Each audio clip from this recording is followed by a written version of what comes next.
with Sam Seder. The destiny of America is always safer in the hands of the people than in the conference rooms of any elite. Sam Seder. They are unanimous in their hate for me, and I welcome their hatred. We must guard against the acquisition of unwarranted influence, whether sought or unsought, by the military-industrial complex. The Majority Report with Sam Seder.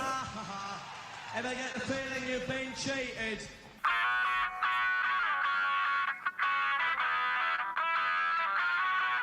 It is Monday, September 9th, 2024. My name is Sam Seder. This is the 5-time award-winning Majority Report.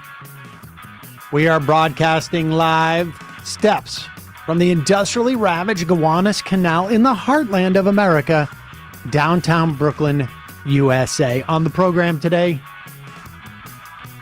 Benjamin Shestakofsky, assistant professor of sociology at the University of Pennsylvania, author of Behind the Startup, How Venture Capital Shapes Work, Innovation, and Inequality. Also on the program today, Harris-Trump neck and neck on the eve of their first debate, which we'll be covering, incidentally.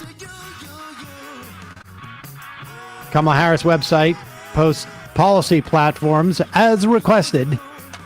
Meanwhile, Harris locks up the war criminal endorsement, and Trump, increasingly unhinged, threatens to lock up adversaries and vows a bloody campaign of expelling immigrants.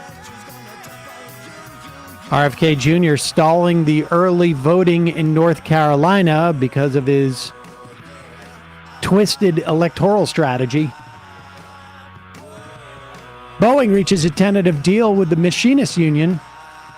Google is now facing another antitrust trial where the DOJ is seeking to break up Google and its ad operations.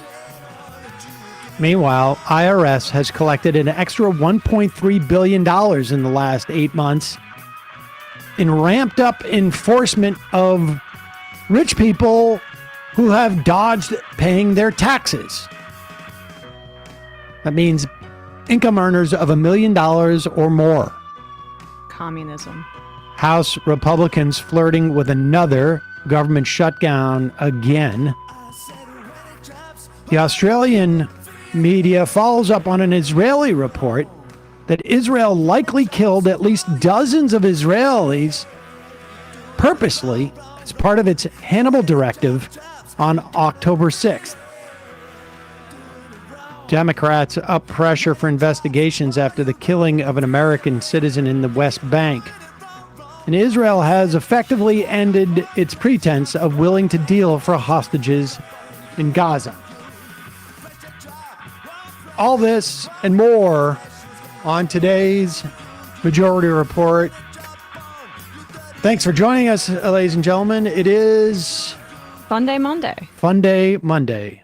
Took me a second to remember what day it is. Emma Vigeland? I don't know what you were doing yesterday. Were you doing the show? Oh, no, I was not. But the days are starting to blend together. And we have the debate. That's what I'm honestly most excited about. You can't think of anything else except for that debate. I'm nervous. I mean, that New York Times Siena polling that came out showing it more closer than we anticipated makes the stakes for tomorrow even higher. I mean, it is... The race is going to be like this. There's a certain percentage of people in this country who are going to vote for Trump no matter what. And because he's a Republican, there's a certain amount of Republicans in this country that's not going to change. I want to say, I want to come up with someone horrible they could put on the ballot that they would vote for, but I feel like that's just stating history. You mean like the late great Hannibal Lecter, somebody like that? Right. I mean, they would vote. They would vote for any Republican running. They'd vote for George W. Bush. They'd vote for Dick Cheney. They'd vote for Donald Trump. I mean, that's where we're at. We'll talk a little bit more about that. I mean, I don't have a lot to say about every endorsement that Kamala Harris gets. If it delivers a couple of votes, whatever. Dick Cheney is a war criminal, and I don't know. I don't anticipate Kamala Harris coming out and saying, I renounce that endorsement. But I just want to remind you, Liz Cheney, right? That's the one who's his daughter. You got it. Liz Cheney, 5 years ago, when it was in her best interest, was getting in front of a podium and saying that Democrats were in favor of killing children just after they were born. So it's not just all the lunatics, it's all the lunatics. And Dick Cheney is a war criminal. The only thing that I find, the most troubling thing, though, I find about his endorsement, because of course he's going to endorse it. His daughter's been driven out of politics. The Cheneys were just on the wrong sort of, in the wrong clique in the Republican Party. But there's nothing that they don't believe that Trump doesn't believe. And the most distressing thing I feel about Dick Cheney's endorsement of Kamala Harris is that he's obviously still alive. Yeah. And it reminded me of that, which I find very distressing. What it also was based on this notion that he's committed to democracy, and that's why he's endorsing Kamala Harris over Trump. People should look into Bush v. Gore. People should look into the puppet regimes that he helped install abroad in Afghanistan and Iraq. This is an anti-democratic person who expanded the executive power to do whatever the hell he and Bush wanted. He is the one who came up with the idea, or at least the broad concept of the unitary executive theory. And if you want, you've heard me talk about the Straussians and people like Peter Thiel and their anti-democratic, their anti-democratic sort of like fundamentalism of sorts. You've heard me talk about Strauss in that regard. What I know about Strauss came from a book about Dick Cheney and his fellow ilk called The Rise of the Vulcans. I can't remember the author at the time, but this is a 20-year-old book or so. But recommended reading. But let's move on from there. Oh, I also want to say, if you are a member of this program, you have received an email, hopefully about 45 minutes ago, from us with a link, a secret link, and a secret code. And it should be, you don't even necessarily have to use the code because I think it's embedded in the link, for first dibs on tickets to our live show the night of the election, 2024, November 5th, Tuesday night in Brooklyn, steps from the industrially ravaged Gowanus Canal. In fact, close enough where Closer if we were where to stay we there are. longer, Yeah. you could actually really get some serious illness, maybe. I'm joking. Oh. Come, I'm joking. come get poisoned at the MR Live But show. it's at the Bell House. I think we only have like 300 seats.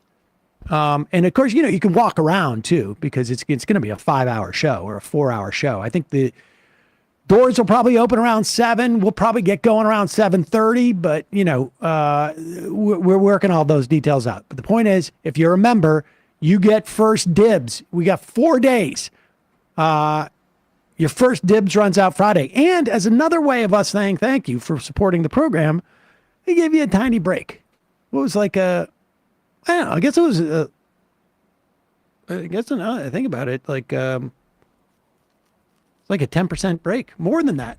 Maybe maybe we shouldn't have done that much. Maybe it was 11-12% break. But there you go. Snake Balloon says, FYI, my email went to spam. Check your spam folders.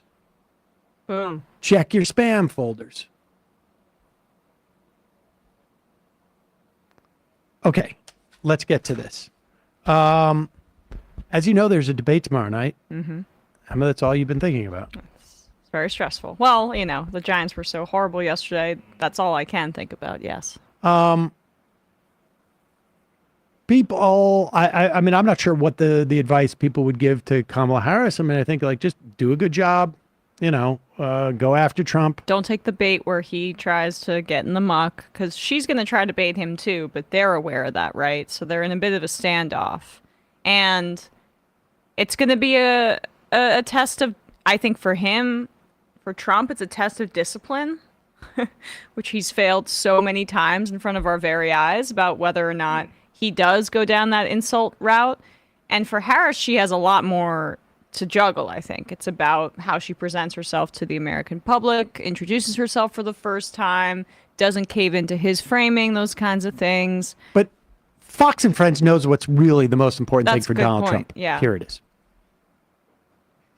So Donald Trump is in a peculiar situation right now because when you look at the polling data amongst, Latinos, black voters, you see these gangs happening.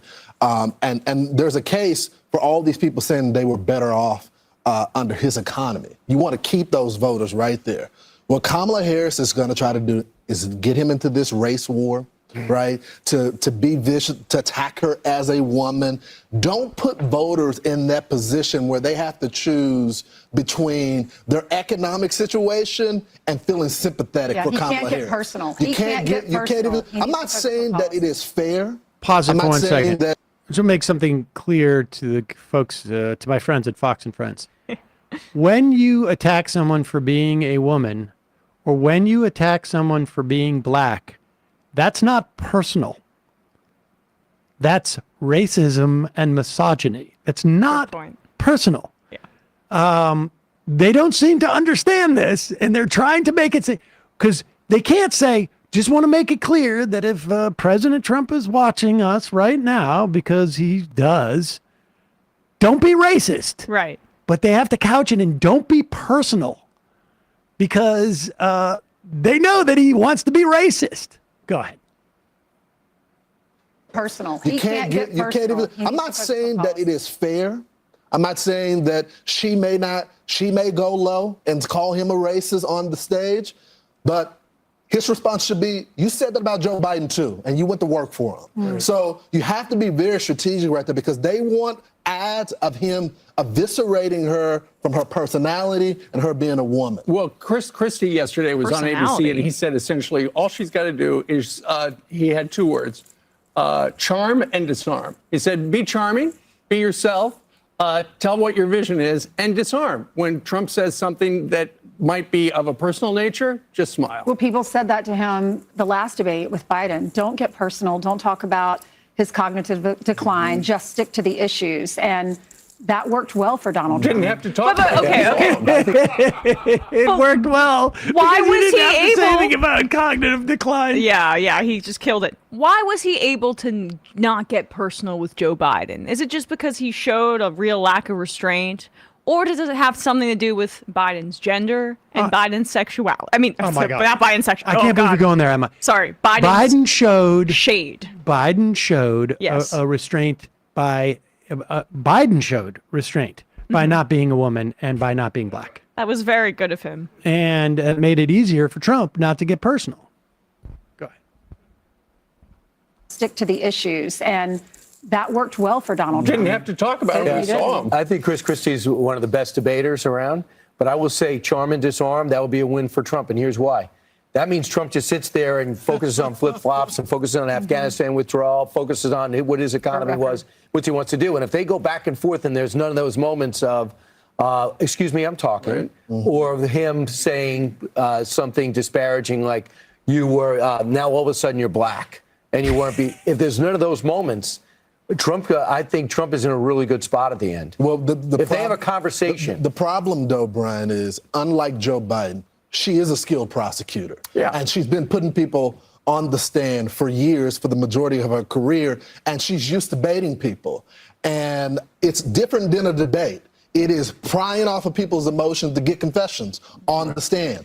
And that's the part this is not a Joe Biden style debate where someone doesn't know where they're at. But she's fully aware where she is. She has to stand by her record, though. Her record says it all. Right. And here's the thing. Remember, she wound up as vice president because she was so good at debating Joe Biden. She put Joe Biden on the spot, reminded her, I was the little girl on the bus. Pause it. Now, I'll tell you what's interesting here about this, too. The clip's almost done here, right? They already know that she is not going to be able to do this based upon the rules of the debate. Yeah. There is no back and forth between them. It is all going to be questions from the moderators only. There's going to be no audience. The mics are muted, which the Trump people were relentlessly pursuing to protect their own candidate from himself. And honestly, from Harris being able to say, hey, dude, you just lied. To cross-examine him. Yep. That's her greatest strength. So they've undercut that. And, that's the Biden campaign setting the precedent. So unfortunately, we still have to deal with the stench of Biden in this race. I think that's a big part of what she has to overcome. But what they're saying is that they're trying to build her up to the point where if Trump just meets base level expectations, there's going to be like, oh, it was a wash. I mean, let's be clear. If Trump manages to get through the debate without seeming unhinged like he is at his rallies, without being racist, it's going to be at the very least a wash or a win for him. Yeah. So they've got to figure out. Harris has got to figure out how they actually engage Trump and not just allow him to have essentially some type of puff piece interview that he would have on Fox News. Yes. It'll be interesting to see if ABC is as nervous as CNN was about doing follow-up questions. Mm-hmm. But we will find out tomorrow night, 9 p.m. Eastern. We will be here. I don't know if we'll be drunk by 9, but we will be shortly after. I can tell you that right now. Got a couple of words from our sponsors. This is the best time of year to sleep. Oh, yes. It's in the 60s Crack the at window, night. folks. Crack the window. Of course, keep your screens on if you have one because of all the crazy stuff going around with the mosquitoes. But that's not the point. Oh. The point is, this is perfect sleeping weather, but I feel like I achieve it almost every day of the year because of my Cozy Earth sheets. They are temperature regulating. And I get too hot when I sleep. And these sheets really do help. Because, half the year I don't even sleep with like any covers on. It's just that I get the heat emanating from the sheets. Not anymore. Thanks to Cozy Earth for sponsoring this episode. You can unlock an exclusive discount of up to 40% using code Majority Report at CozyEarth.com/Majority Report. Actually, I remember this code because I used it to buy a new bath mat. Oh. Yep. But also, I don't just have bath mat and sheets from Cozy Earth. I have a sweatshirt that is like, it's a zip up like hoodie, I guess. It is such the perfect weight. It is thin, but it is heavy. It is heavy, but it's also cool and warm. Fits under like a jacket. I wear it out. It's both like athletic, but nice looking. I mean, it's a revelation. And you could feel the difference with Cozy Earth's best-selling bamboo sheet set made from 100% premium viscose. It is from bamboo, folks, which means that they are breathable. They are uniquely soft. They only get softer with every wash. They're also very durable, and they're completely, well, not completely, but I mean, they're very sustainable because bamboo is a weed. All Cozy Earth bedding products come with a 100-night sleep trial. If you're not completely in love, return it for a full refund. Cozy Earth also offers a women's stretch knit long sleeve bamboo pajama set. timeless classic, perfected at Cozy Earth.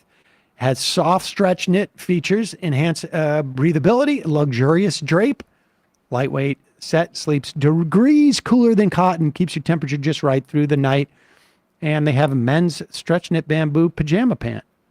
Say goodbye to night sweats with these breathable, temperature regulating bamboo viscose pajama pants. I was not aware of these. This may be my next purchase. Anyway, Cozy Earth sheets are so breathable, you'll sleep several degrees cooler. They have that durable weave fabric that won't pill. So they're guaranteed for 10 years. Cozy Earth bedding and bath products have a 10-year warranty. That's how much they believe in them. Your peace of mind matters. Make a wise choice this election season. Embrace the comfort of Cozy Earth and feel the difference. Go to cozyearth.com/Majority Report. Use the code Majority Report for an exclusive discount of up to 40% off. You get a post-purchase survey. If you get a post-purchase survey, say you heard about Cozy Earth from this podcast, the Majority Report. Thanks, Cozy Earth. Put the link in the YouTube and podcast descriptions. Also, today is the final day of the sunsetlakesebede.com massive tincture sale. You got to use the coupon code LABOR. You'll get 30% off of all of their tinctures. Good night oil, which I always say first because I take it every night. It helps me sleep for some reason better than any of the other products they have. Any other product, frankly, I've tried. They also have Sebede with melatonin. If melatonin is your jam, they have Sebede in like 5 different strengths. They have it in 3 different flavors, natural, citrus, and mint. The mint is good, after you brush your teeth, you don't want to, that type of thing. But the tinctures are fantastic. It doesn't matter whether you're recovering from a long day or you're relaxing on your day off, or you want to go to sleep. Sunset Lake Sebede full spectrum Sebede tinctures do just that. Starting today, or I should say ending today, you can get all of their Sebede tinctures for 30% off when you use the coupon code LABOR at checkout. Folks, this is the time to, forgive the pun, check out their different tinctures. You've always wanted to try them. Now is the time to do it. LABOR gets you 30% off. Also, don't forget, Left is Best gets you 20% off of all their other products. This is a great company. They have great farming practices. They have great integrity with their products. They're movement partners. They've donated thousands upon thousands of dollars to carceral reform, Planned Parenthood, refugee resettlement, Give Directly. They've involved in mutual aid and labor relief, labor strike funds, et cetera, et cetera. I mean, just a great all-around company, great folks there. SunsetLakeSebede.com. Before 12 midnight East Coast time tonight, use the code LABOR to save 30% off their Sebede tinctures and participating bundles. See their websites for terms and conditions. We're going to take a quick break. And when we come back, Benjamin Shestakofsky with his book, Behind the Startup, How Venture Capital Shapes Work, Innovation, and Inequality. Really interesting ethnography of a startup and how venture capital money dictates so much, not only of our economy broadly speaking, but of how and what products get made and how labor is impacted. We'll be right back after this.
We are back. Sam Seder, Emma Vigeland on the Majority Report. Joining us now, Benjamin Shestakofsky. He is an assistant professor of sociology at the University of Pennsylvania, author of Behind the Startup, How Venture Capital Shapes Work, Innovation, and Inequality. Benjamin, welcome to the program. Thanks. Good to be here. We just turn him up just a little bit. All right, great. Let's start with sort of like some broad strokes. One of the things that your book looks at, and it's a really interesting ethnography because you sort of walk the line in terms of like assessing it and being part of it, as it were. We'll get to that in a moment. But broadly speaking, talk about the change that venture capitalism and, you know, I guess more broadly, sort of like this shareholder value, you know, I don't want to call it a revolution, but massive change in our economy. Like, broadly speak about the implications of this and sort of like when this has come about.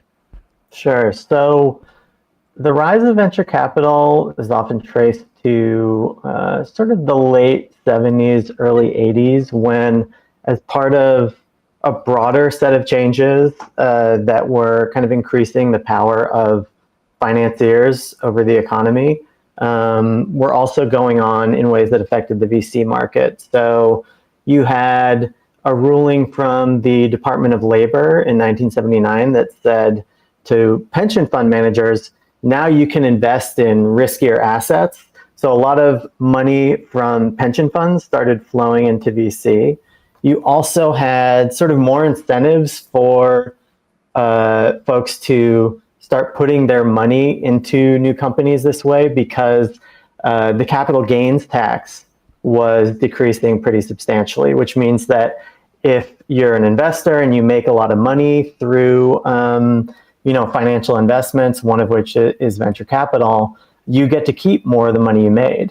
So that's sort of when this all started vis-a-vis VC, but it's really part of a broader set, like you said, of changes that has empowered investors and empowered shareholders to have more of a say in how companies are run. And what that usually means is that they tend to make sure that the gains that are being generated by companies, that more of them are sort of being funneled up to the folks at the top, which often comes at the expense of workers and the folks at the bottom.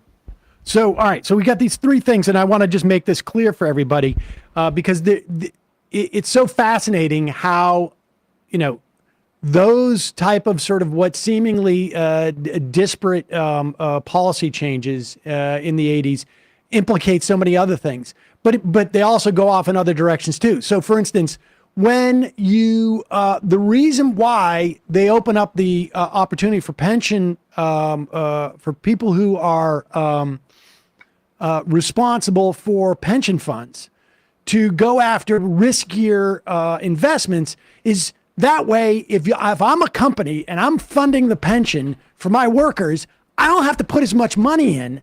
If I can reasonably say, well, we're putting we're investing over here, and if it works out, we're going to get 12% returns instead of 7% returns. So I only have to put in $5 instead of $8 into the fund. And of course, a lot of people end up losing their pensions because of this. And we end up having to bail them out with the Pension Guaranty Trust.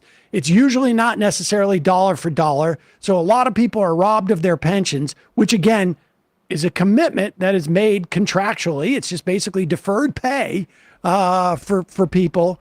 And it ends up encouraging the rise of 401ks and getting rid of defined pension contributions, all of that. And then it impacts on the other side where it starts to have this dumb money out there that people can go, venture capitalists can go and basically go to the racetrack with, and they're playing with, somebody else's pension money at that point. The capital gains tax across the board has implicated not just it incentivizes investment income over work, over labor income, but it also changes what the idea is success means for the CEO, the board of directors, the entire C-suite.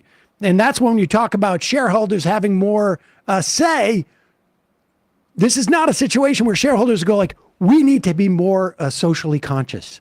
And therefore, we have more of a say. It basically means like they want more returns. They want higher returns. And it means even in a short-term sense, like it doesn't matter where the company's going to be in 30 years, as long as like that value shows up now.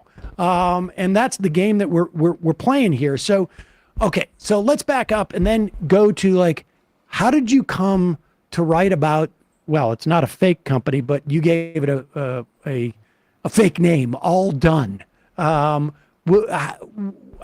did that happen? It started, I was a young grad student in the sociology department, and I got interested in this world just because I had sort of randomly gotten sucked into it myself before I became a sociologist. I had a friend who had started a company in New York back in the aughts, and he just came to me one day and he said, hey, I convinced this angel investor to give me, I don't know, like $500,000. I'm starting this thing. Will you come work for me? And I did. And, what became very clear was that he was a really good talker. He could talk anyone into giving him money or press coverage or things like that. But there's this huge gap between, all the promise in this in this tech world, in the VC-backed world, and what was actually being delivered. And so that's kind of what I wanted to investigate when I went to grad school, and I ended up getting into this startup where they were willing to have me around. And I basically started as an intern, doing a little bit of work for them, and it turned into a lot more work. Stuck around for about 19 months and really got to see from the inside how this model of chasing venture capital investment structured everything that happened inside this company. So we should say, like, you offered to intern for them in exchange for being able to sort of like observe and study them. Yep. And then at one point too, though, you took a break from ostensibly studying them, but you're still obviously studying them to work for them full time, right? Yeah, I told them they offered for me to work full time if I were to kind of step away from being a full-time grad student. And I agreed to do that. We had the understanding that I would continue to gather data during that time. And so, so I spent a year working full-time, sort of ended up in middle management of this company, which is pretty rare for an ethnographer of work, but it happened. I find that sort of hilarious, but it's also a great way to pay for a grad school, I guess, too. Absolutely. All right. So let's talk about, there's really three sort of like geographic locations, but there's also three very, very different dynamics that are going on there. Let's start with San Francisco, which is where the headquarters were.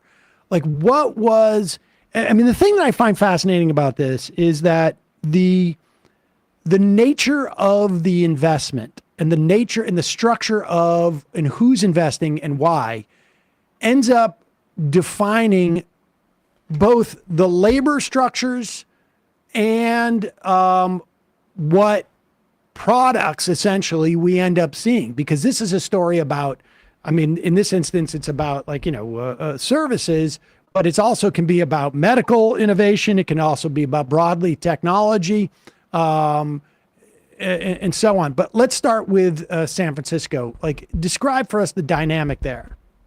So, yeah, I think what's really important to remember is that if you are working in a VC tech company, a VC-backed firm, that your company it's an asset, right? It's an asset that's owned by people who have a specific investment strategy. And so they pour a ton of money into a bunch of different companies, a whole portfolio of companies. And they're expecting that maybe 1 in 10 is going to massively increase its value. And that's all it takes for them to make huge returns. So everyone who's inside these startups, especially sort of in the headquarters, like the one where I was situated, it's their job to just be constantly experimenting with their technology to see what can they do to push those numbers up. Because pushing the numbers up, whether it means like the number of users they have, the number of views they're getting, the amount of revenue they're taking in, obviously it depends on what their product is.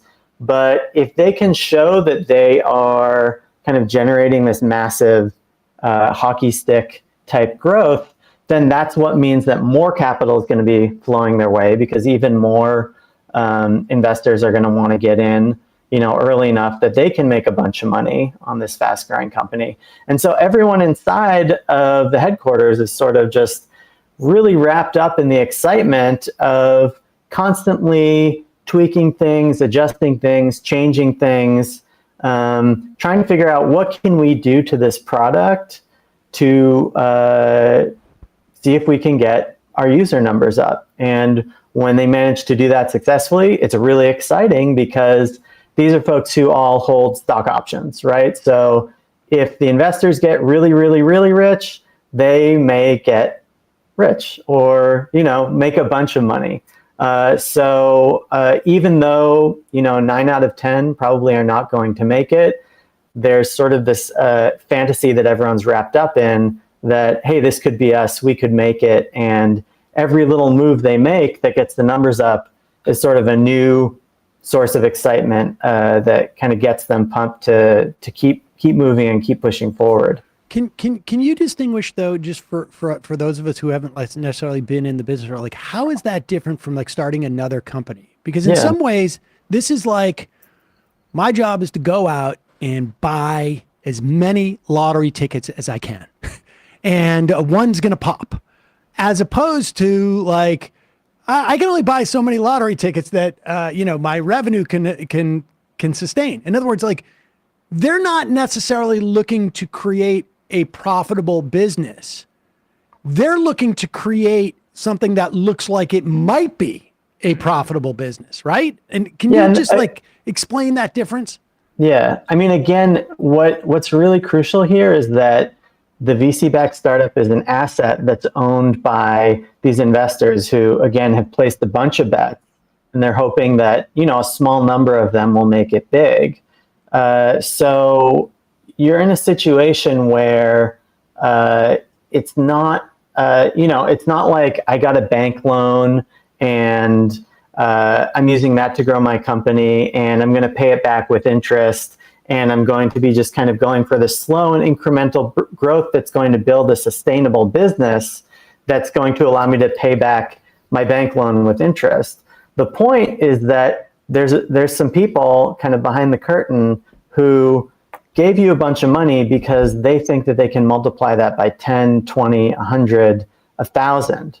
And so, everything you're doing is not about creating a sustainable business. It's not about, that kind of incremental growth that a typical small business might be going for. It's about how can we pump the numbers up so that the next investor down the line wants to pay way more than the last investor. And all the people who were in at the beginning, regardless of whether this company is profitable, they are going to be able to cash out. And then eventually at the end, someone's going to be left holding the bag when there are no profits. There's sort of something called they could say Ponzi scheme on some level, right? I mean, isn't it? I mean, it depends. We never know really what the outcomes of some of these companies are going to be, right? Some of them do actually end up being immensely profitable. Right. But many of them, like if you track tech IPOs where, in a period where the last few years, the majority of IPOs are not for companies that are generating profits, operating revenues. But again, profits for the early investors just means that I sold my stake in the company for way more than I originally paid. So operating profit of the company, its ability to generate more revenue, more money in revenue than it spends, is just a totally different proposition from for the early investors, I put in this amount of money, then I sold my stake for way more because someone else down the line thought that, if I buy now, the value is going to keep going up, and I'll be able to do the same thing. I'll be able to sell for way more than I originally bought. So there's a lot of like these companies that fail, but the original investors, these VC guys, still walk away with a ton of cash that they made, despite the fact that they made a complete failure because it looked good enough at that time. So that it looked like it was. This is, believe me, there's a ton of gold underneath this riverbed here. Okay, I'll pay you more for it than you paid me. I walk off and it turns out there's no gold there. But this is what the feeling is like in San Francisco. I don't know if it makes sense to travel to the Philippines or to Vegas in terms of like how different it is. But let's go to the Philippines, because what does this service that is in San Francisco, that is giving a service around the states, what do they go to the Philippines for? Yeah, so, I think one of the things that tech companies like to do is convince us that AI is magic, and we just program a bunch of things, plug in a bunch of things, and it's all automated. The computers take care of everything. What's actually the case is that not only in the company I studied, but even some of the really big tech companies like Google and Facebook, there's actually just huge numbers of low-wage workers. Basically people go to wherever labor is cheapest. So, in my case, the Philippines, sometimes people are going to India, and they're hiring people to do the things either that AI can't do itself, or to train the AI to do what it eventually needs to do. So, in this case, like the company was a platform that matched buyers and sellers of local services in the U.S. So, like, if you want to hire a plumber or a tutor or a house cleaner, you could go here and get connected with people in their network who might do the job for you. So this company's main function is just to match people together, buyers and sellers. But this company, when I showed up, they only had 4 software engineers. And remember, they're just trying to get the numbers up as fast as they can. So it doesn't make sense for them to spend all their time like building beautiful algorithms to match people together. They just kind of offshore all that to the Philippines. And at one point, there's 100 workers who are just getting, every time a buyer comes to the site and says like, hey, I'm looking for someone to hire to do this job in this place, it goes to a worker in the Philippines who sort of has to look at a list of potential matches, use like kind of split-second human discretion, and make that match. So there's lots of work like this that's like highly routinized, very monotonous, but essential to making these kinds of AI and machine learning systems work.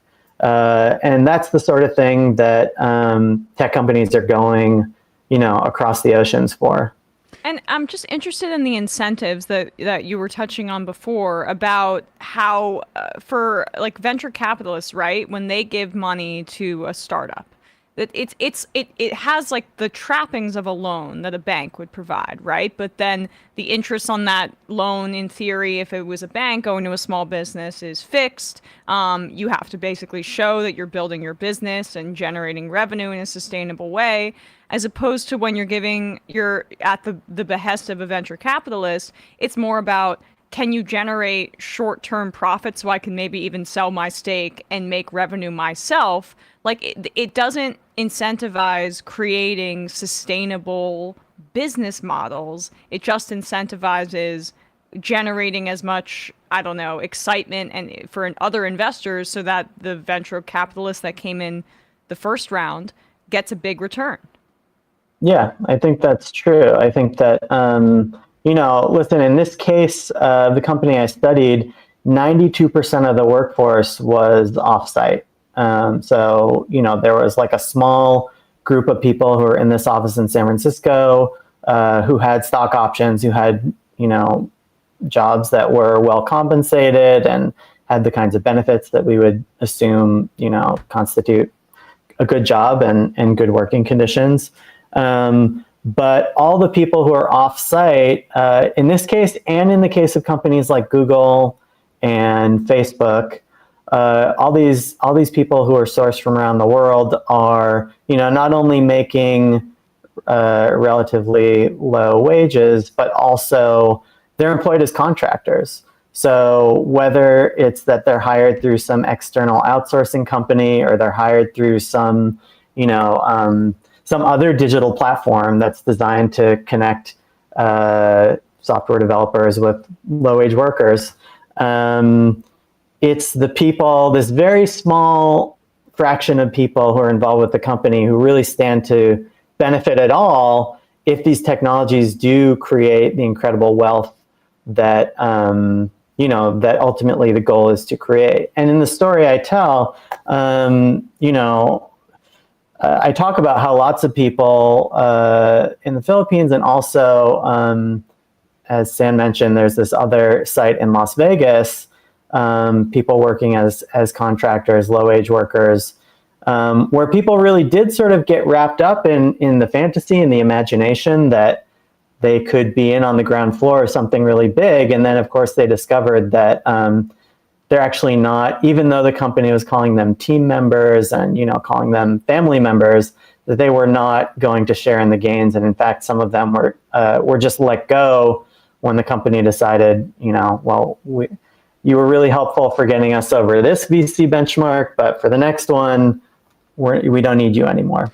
So I want to get to Vegas because I think it's interesting. The expectations of people in the Philippines, they're more easily exploited on some level because of their expectations are lower. So largely a lot of the people in the Philippines were happy to be doing this stuff. Even though they're getting paid, I think it was like $2 an hour or $2.50 an hour or something to that effect. What's the value of a technology that basically just hires low-wage labor to do the work? I mean, it seems sort of like the technology is we make our exploitation of low-wage labor more opaque. That's what we do. Is that sort of what's going on there? I can Google, I'm looking for a plumber, and where's the technology part really in that dynamic? Yeah, I think that, a lot of these companies, they make big promises about what the technology is going to do and the state that the technology will be at eventually. For some of them, it never gets there. For some companies, they really find that as they grow, they actually just need more and more of this offshored labor. Like if you look at Facebook, they hire tens of thousands of people around the world to do content moderation, right? To screen out all the nasty stuff that people post online. And every year, Mark Zuckerberg says, we're this close to AI just automating all that stuff away. And of course, it never actually happens. It's just too complicated. It's too context dependent, being able to adjudicate all this stuff, what is bad, what is okay. And you really need human discretion there. There are some cases where... I should also add, in the case of Google and in Facebook, and I think that's probably also true of Twitter on some level, they don't want to hire as many people as they need to actually do this moderation properly, because that's going to cut into their sort of their margins, and they need to show those margins because presumably that's what the margin's going to be like when they get the AI that is supposedly going to supplant these people. So that's sort of the constant game. I mean, you can sort of see how these guys are really sweating it out, even though they've got millions upon millions of dollars to go get, sort of aromatherapy and massages, I guess, to sort of calm them down. But that's the dynamic there, right? Is we're using, I think in some ways, the way that we're using a hamster wheel, but the hamster wheel is going to be supplanted by, electronics. But for the time being, we have the hamster wheel, and the hamsters, all we got to do is give them a little bit of food, and they keep going. And If they poop out, they poop out, and then we just get another hamster.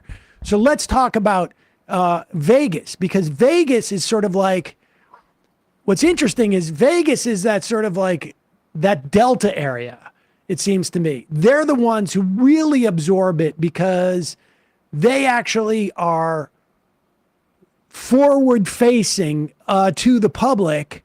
And when the guys in San Francisco say, and I do mean guys, we should talk about that a little bit, say, the hamster wheel, we've got a different hamster wheel that we're going to try.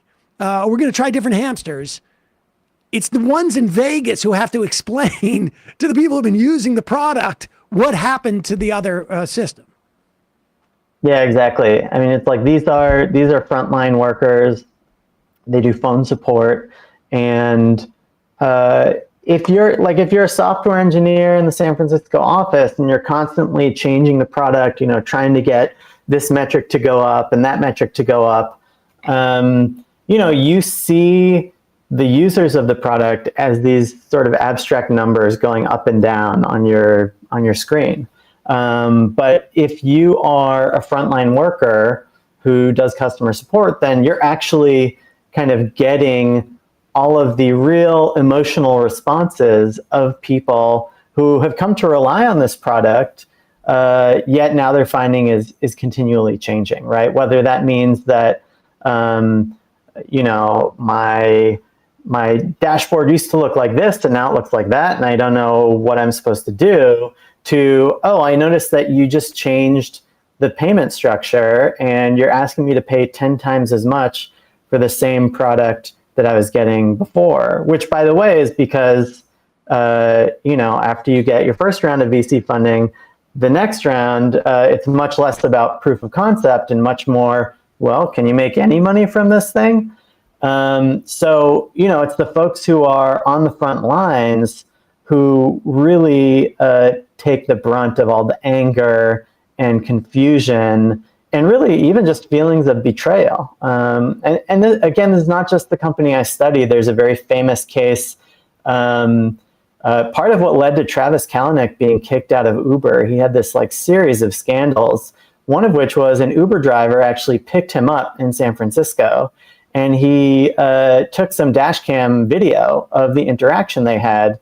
And he basically said, I bought this car thinking that this was a good deal for me, and you changed all the rules, and you kept lowering the pay and lowering the pay and lowering the pay, and I'm bankrupt. I'm bankrupt now because of you. And that's kind of a very rare case where one of the people who's at the top actually encounters the folks who are on the bottom, who really struggle with this VC model of constant experimentation, constant change, and the VCs are totally diversified. They have dozens of companies in their portfolio. They know most of them are going to fail, but that Uber driver could not diversify his portfolio. He put all his money into investing in a new car to drive for Uber, and then the pay went way down, and there was nothing he could do about it. So so let's talk about what these broad strike. I want to talk about the broad stroke implications of this, both in terms of what it does for labor relations, right? I mean, because as these corporations become more financial assets, that means that there is what used to be a bottom line for a lot of these corporations, or I should say, maybe not necessarily the bottom line, but certainly lines that were lower down that were closer to the end lane. I need to have support in the community. I need to have workers that are happy. I need to invest in, new technologies so that down the road, the company still exists, et cetera, et cetera. I need to, I need to pay attention to more constituencies, I guess is really what it comes down to.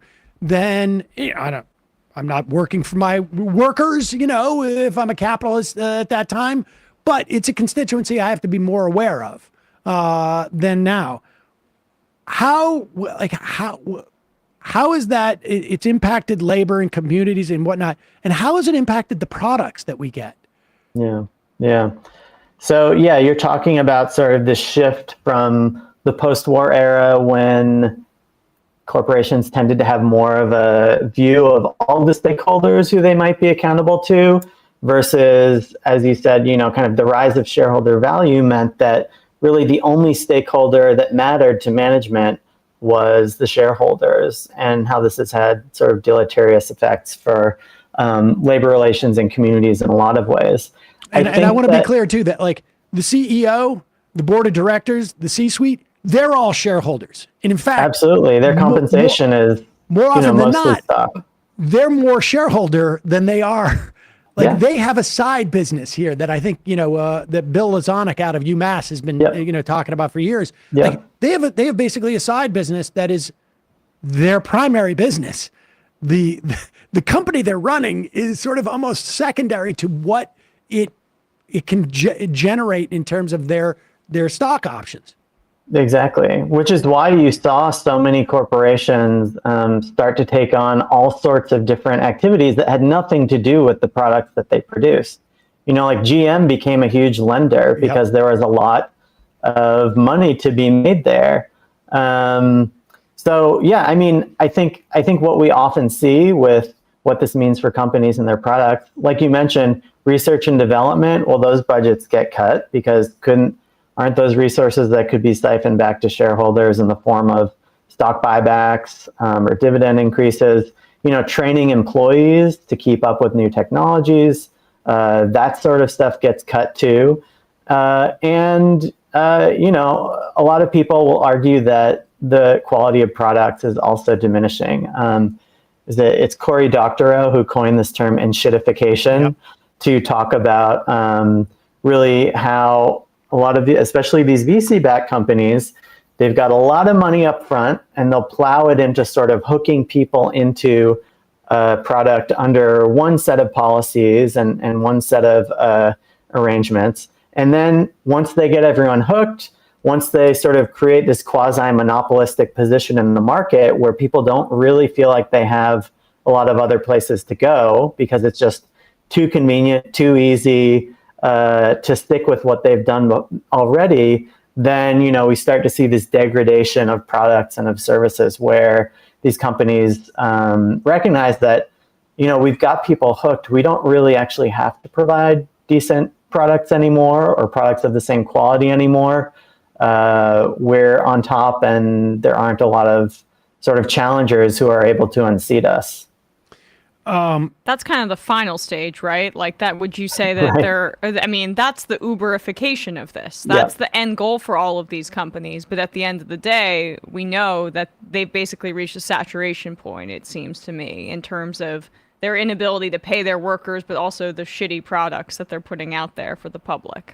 Yeah. And of course, with Uber, right, they still haven't really proven that they can even consistently make money and have a profitable product here. So, I mean, there's still a lot of people who have enough faith, maybe not in Uber, but faith that other people in the future will be willing to pay more for Uber stock than they did, that this stock is still trading.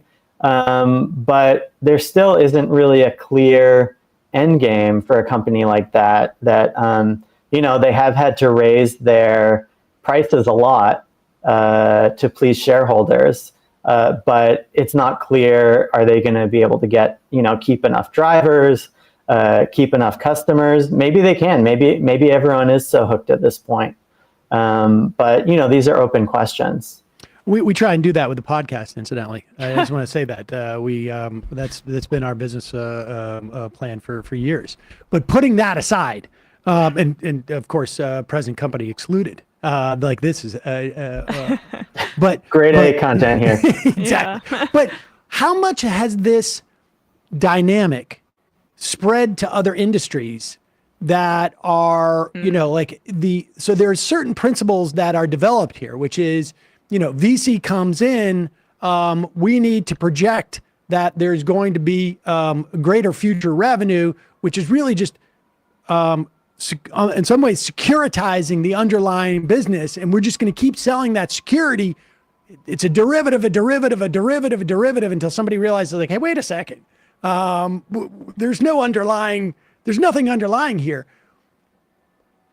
There's obviously like, you know, if venture capital goes into other industries that are not so sort of like pie in the sky technology, or even, you know, a pie, you know, high up technology, not quite fully in the sky. How much does that sort of like dynamic begin to apply to other businesses? Yeah, I mean, I view VC as sort of like we were talking about earlier. It's sort of part and parcel of this broader trend toward treating everything as an asset. And I think that companies that are backed by venture capital sort of do this in a really turbocharged way, right? So like, you know, Amazon is still experimenting with all sorts of things, like trying to get all sorts of different numbers up, right? That hasn't stopped. But what has probably stopped for a big company like Amazon is that they're no longer going to be saying, this isn't working, let's change our whole business model tomorrow, right? The pivots are no longer as big, the bigger you get. You might be experimenting in a lot of small side businesses, but kind of the main thing is staying more or less as it is. I think what's different about the smaller companies, the VC-backed startups, they all kind of following the same logic of firm as asset, but really everything is up for grabs with these early stage companies. So whether it's, you know, the product, the business model, the labor relations, how the organizations themselves are designed, I think that's sort of the primary distinction, this thing where really everything is built on quicksand between these early VC-backed firms and then sort of these other highly financialized firms that really do exist in every industry. And they really are all more or less playing that same game of, like you said, extraction, shareholder value, paying much less attention to the underlying product and much more attention to, you know, the narratives that they can create to convince shareholders and analysts who speak to shareholders that this is an asset whose value is poised to increase, thereby making you more money. I mean, I guess I'm thinking like, you know, private equity has gone into just about every facet of our lives, right? And, and I just, you know, happen to just become more aware of what they're doing in the veterinarian space. Mm-hmm. And there is a sort of like fundamental ideology that seems to be just as applicable. It's not like, you know, we're projecting that people are going to need more vets in the future, but it has an existing, sort of like base of clients, people with pets, people who will have pets in the future. And then what it's doing is it's just trying to extract more out of them by raising prices for something that, like, pet owners, you know, once you fall in love with your dog or your cat, you're going to push and push and push and pay till you get to that brink. And even if you know, somebody drops out, it's all, you know, it's not terribly dissimilar than what we're seeing with like RealPage in the rental industry. And nursing homes too, where they're cutting staffing and then to make money for private equity. It's all sort of like, you know, sort of like the primary thing is to extract more value out of this. In some instances, we call it shareholder value, but you know, private equity, it's shareholder value too. They're just not publicly owned shareholders. You mentioned a couple of companies that, to just sort of like give a vision for what could be, how it's different. Amara, Up and Go, which is you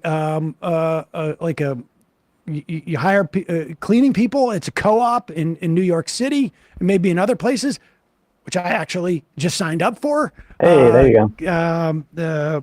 But what, aside from like hoping that there are some like decent people out there like Craig Newmark or whomever it is, what can we do as a society governmentally? Yeah. What can we do in terms of regulation? What can we do? I mean, do we need to go back and say, you have a limited stuff where you can invest this pension? We've got to change the capital gains structure, or, you know, either like narrow what constitutes capital gains, or up the taxation so that there's less incentive to, you know, basically go to horse races with this, or what are the major policies that we can do to change this dynamic? Yeah, I mean, I think there's a lot of levers here. There's probably no one silver bullet that sort of upends this entire industry, but there's lots of things that we can think about. I think one of them goes back to what you mentioned, that this industry is supposedly all about experimentation, and trying new things. But this financing model is so dominant in the tech industry. Like it's more or less taken for granted that if you're going to start a tech company, you're going to do it with venture capital backing. So I think we can do more to promote these other models, whether it's nonprofits or cooperatives, making it easier to start them, providing supports for people who want to start companies without going to venture capital. And in addition to government loan programs, maybe, or I mean, well, we've got loan programs already that support various kinds of businesses, and so we could be developing loan programs that are tailored toward these kinds of models. We could be adding extra conditions to the kinds of kind of federal and state loans that are already going out in many cases. A lot of states have their own VC funds. And we could say, if you take this money, you need to cap your prices at some level so the public benefits, or some of that money should come back to the public. Cities could even be starting their own funds as well. There's a sociologist named Mike McCarthy who's written about this idea that, well, we could actually have publicly controlled investment funds where citizens actually actively get together and deliberate, and instead of talking about what are the technologies that we think can make investors the most money, we could talk about what are the technologies that our community could really benefit the most from. And of course, we can also do things to diminish the influence of these people who are kind of at the top of the chain and devouring everything, whether that's increasing the capital gains tax, cutting a bunch of loopholes that they already have. So like the carried interest loophole means that the people who run these VC funds get to treat their commissions that they make from the people they raise money from as capital gains instead of as income. There's no real rhyme or reason to that. It's just what they wanted, and they got it enshrined in policy. There's a qualified small business tax deduction, which lets people who got in on the ground floor sell their stock options, or sell their stock later on down the road without paying taxes on it. So there's just a lot of things, and of course you can always reconsider rules around who's allowed to invest what in what kinds of funds. So I just think, again, it's like the ethos is experimentation here. We should probably try a bunch of different things to see if we can support, not just this model that has a lot of policy in place that's supporting tech companies that siphon billions of dollars to the richest people, but see if we can support models that will actually kind of distribute the many benefits that technologies do produce to a broader array of stakeholders. Important to be able to see the distinction between those and to know what's happening with the current model. The book is Behind the Startup: How Venture Capital Shapes Work, Innovation, and Inequality. We'll put a link to that at majority.fm. Ben Shestakofsky, thank you so much for your time today. Really appreciate it. Yeah, thanks for chatting. Thanks so much. All right, we're going to take a quick break. Occurs to me that maybe that's part of what that $50K Harris proposal is. What she mentions venture capital in that announcement. I mean, it's not exactly my politics, but it's like at least gesturing towards the idea that if you want to start your own business, $50K in tax credits versus having to go to some sort of venture capitalist firm might be a way to go. But that needs to be more fleshed out, right? Yep. Also, apparently there's I'm a little skeptical as to what it's going to be for, but we'll see. But the White House is proposing a U.S. sovereign wealth fund. Yes. It's unclear to me After Trump did, right? Yeah. Which I mean, need some more. I need to hear more. I don't mind. A lot of times, the question is how do you deploy these things? Trump also said, I should remind people back in 2016 that everybody was going to have health insurance after his first 4 years of that didn't necessarily come to fruition. Yeah, he's not talking about that too much these days. He does not. He forgot about that. And the whole Iraq war stuff, he forgot about that. Now he's running as a neocon, hitting Harris on the Afghanistan withdrawal. I mean, I do love just seeing a Republican become the most Republican, even with his aesthetic being different. He's just... There's a fluidity to what Donald Trump presents, which is, I guess, refreshing for some people, but it's not necessarily what you want if you're planning, if you're looking to actually find out what he's going to do. We already know what he's going to do. Yeah. We've already seen. Well, that's more just I like it as a much worse strategy than his 2016, I'm going to solve all your problems. Infrastructure Week also coming up, apparently, with Donald Trump. Yes. Folks, reminder, if you are a member, check your email box, check your spam. There's been an email sent. It gives you a link to buy a ticket to our election night show. Woo! The live version, in person. I'm quite sure members will have access to a video stream. We're still working out the whole details of that. But if you are able to get to Brooklyn and you want to come and spend the night watching us, it could be horrible. Oh my God. It could be fun. I've done both. I did a radio show in 2004. We were live. Janine and I were in a theater, and it was not fun. What were your thoughts heading into that election? You thought Bush was beatable? Yeah. Yeah. Yeah. Again, it wasn't a huge swing. He did win the popular vote that year, as opposed to 2000. They had a lot of evangelicals come out to vote against gay marriage in the states.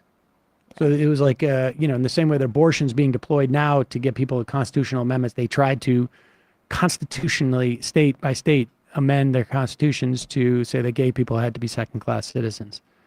But check your email box, and you have a couple of days to get those tickets. Also, justcoffee.coop. It's a co-op. They sell coffee and hot chocolate, but it's the just part of the name is that it's fair trade. And they're a co-op. And they also are movement partners. They were giving out free coffee at the big protest in Madison 13 years ago. Was it 13, 14 years ago? And you can get the majority report blend. You can also get the WTF blend if you really want. But they have a bunch of different blends. They have single origin coffees. They are certified B company and really help out their farmers. Check it out. Justcoffee.coop. Emma. Now listen, hold on for 1 second. Yeah. When you IM us that you did not get the email, that does not help. Check your spam or email us at majorityreporters@gmail.com and say, live show. Put that in the subject. Okay. Yes. And also check your spam. We keep reminding people that, right? If you don't see it, it should be in your spam folder. If that's not the case, you can send us an email. On ESPN today, we will be breaking down week 1 of the NFL so far with all of the games except one in the books. I'm going to be reviewing Tom Brady's broadcast debut. Is that not good? Oh, it happened. It was so bad, and it Really? was so amazingly bad. He's just not a natural. He doesn't have the broadcasting gene. I don't buy it. It's because he's a robot, and also is way too concerned about how everyone else perceives him. And this is the most predictable thing that could have ever happened. So Fox giving him a $300 million contract. What? They gave him $300 million? Yeah, and they kicked off Greg Olson, who is, Hall of Fame tight end, who was doing really well, and they bumped him for Brady, and Brady was atrocious. So that's going to be, my soothing commentary. $300 million? That was more than over he made 10 as years. a... Over 10 years, yeah. That's more than he made as a quarterback. He'll opt out. He's so bad at this. He's going to opt out after next year and be like, I'm going to be regular rich guy, because he also seem has... to be having so much fun, honestly. No, he also... But the other thing that's not being reported enough... get better. We'll talk... He can't go to production meetings because of conflicts, because he has a minority ownership stake. No, it's not going to get better. He can't go to production meetings which is key to understanding and getting insight into how they're going to attack this game or whatever. Like, it makes you seem smarter because you've done your research into what the game plan is as much as you can. But he can't go because he has a conflict being a partial owner of the Raiders, and he's refusing to give that up because for him the rules only don't apply to Tommy Boy. I don't get it. We can talk about this later though. Okay, all right. Well, anyway, I'll be talking about that, and then also the actual football. YouTube.com/ESPN show. Do we have a sense of what's happening on Left Reckoning? Yeah, so Matt and David, I'm sure, will be back tomorrow for the next episode of Left Reckoning, but they were joined by the hosts of the Soberania Mexican Politics podcast, Kurt Hackbarth and Jose Luis Granado Ceja, to talk about President Obrador's final days in office and the fight to continue to build on the victories of his political party, Morena. YouTube.com/Left Reckoning to get that, and Patreon.com/Left Reckoning to access the postgame. See you in the fun half. 3 months from now, 6 months from now, 9 months from now. And I don't think it's going to be the same as it looks like in 6 months from now. And I don't know if it's necessarily going to be better 6 months from now than it is 3 months from now. But I think around 18 months out, we're going to look back and go like, wow. What is that going on? It's nuts. Wait a second. Hold on for a second. The Majority Report. Emma, welcome to the program. Hey. Matt. What is up, everyone? Nomi Key. You did it. Let's go, Brandon. Let's go, Brandon. Bradley, you want to say hello? Sorry to disappoint everyone. I'm just a random guy. It's all the boys today. Fundamentally false. No, I'm sorry. Women's... Stop talking for a second and let me finish. Where is this coming from, dude? But dude, you want to smoke this 7A? Yes. Hi, me? Is it? Yes. Is this me? Is it me? It is you. Is this me? Hello, is this me? I think it is you. Who is you? No sound. Every single freaking day. What's on your mind? Sports. We can discuss free markets and we can discuss capitalism. I'm gonna go start one. Libertarians. They're so stupid though. Common sense says, of course. Gobbledygook. We fucking nailed him. So what's 79 plus 21? Challenge Matt. I'm positively quivering. I believe 96, I want to say. 857-210-35 501 1 half 3 8s 9/11, for instance. $3,400, $1,900. 5 4 $3 trillion sold. It's a zero-sum game. Actually, you're making me think less of it. But let me say this. Poop. You can call it satire. Sam goes to satire. On top of it all, Yeah. my favorite part about you is just like every day, all day, like Yeah. everything you do. Without a doubt. Hey, buddy, we see you. All right, folks. It's just the weak being weeded out, obviously. Yeah, sun's out, guns out. I don't know. But you should know. People just don't like to entertain ideas anymore. I have a question. Who cares? Our chat is enabled, folks. I love it. I do love that. Look, gotta jump. Gotta be quick. I gotta jump. I'm losing it, bro. 2 o'clock. We're already late, and the guy's being a dick. So screw them. Sent to a gulag? Outrageous. Like, what is wrong with you? Love you. Bye. Love you. Bye-bye.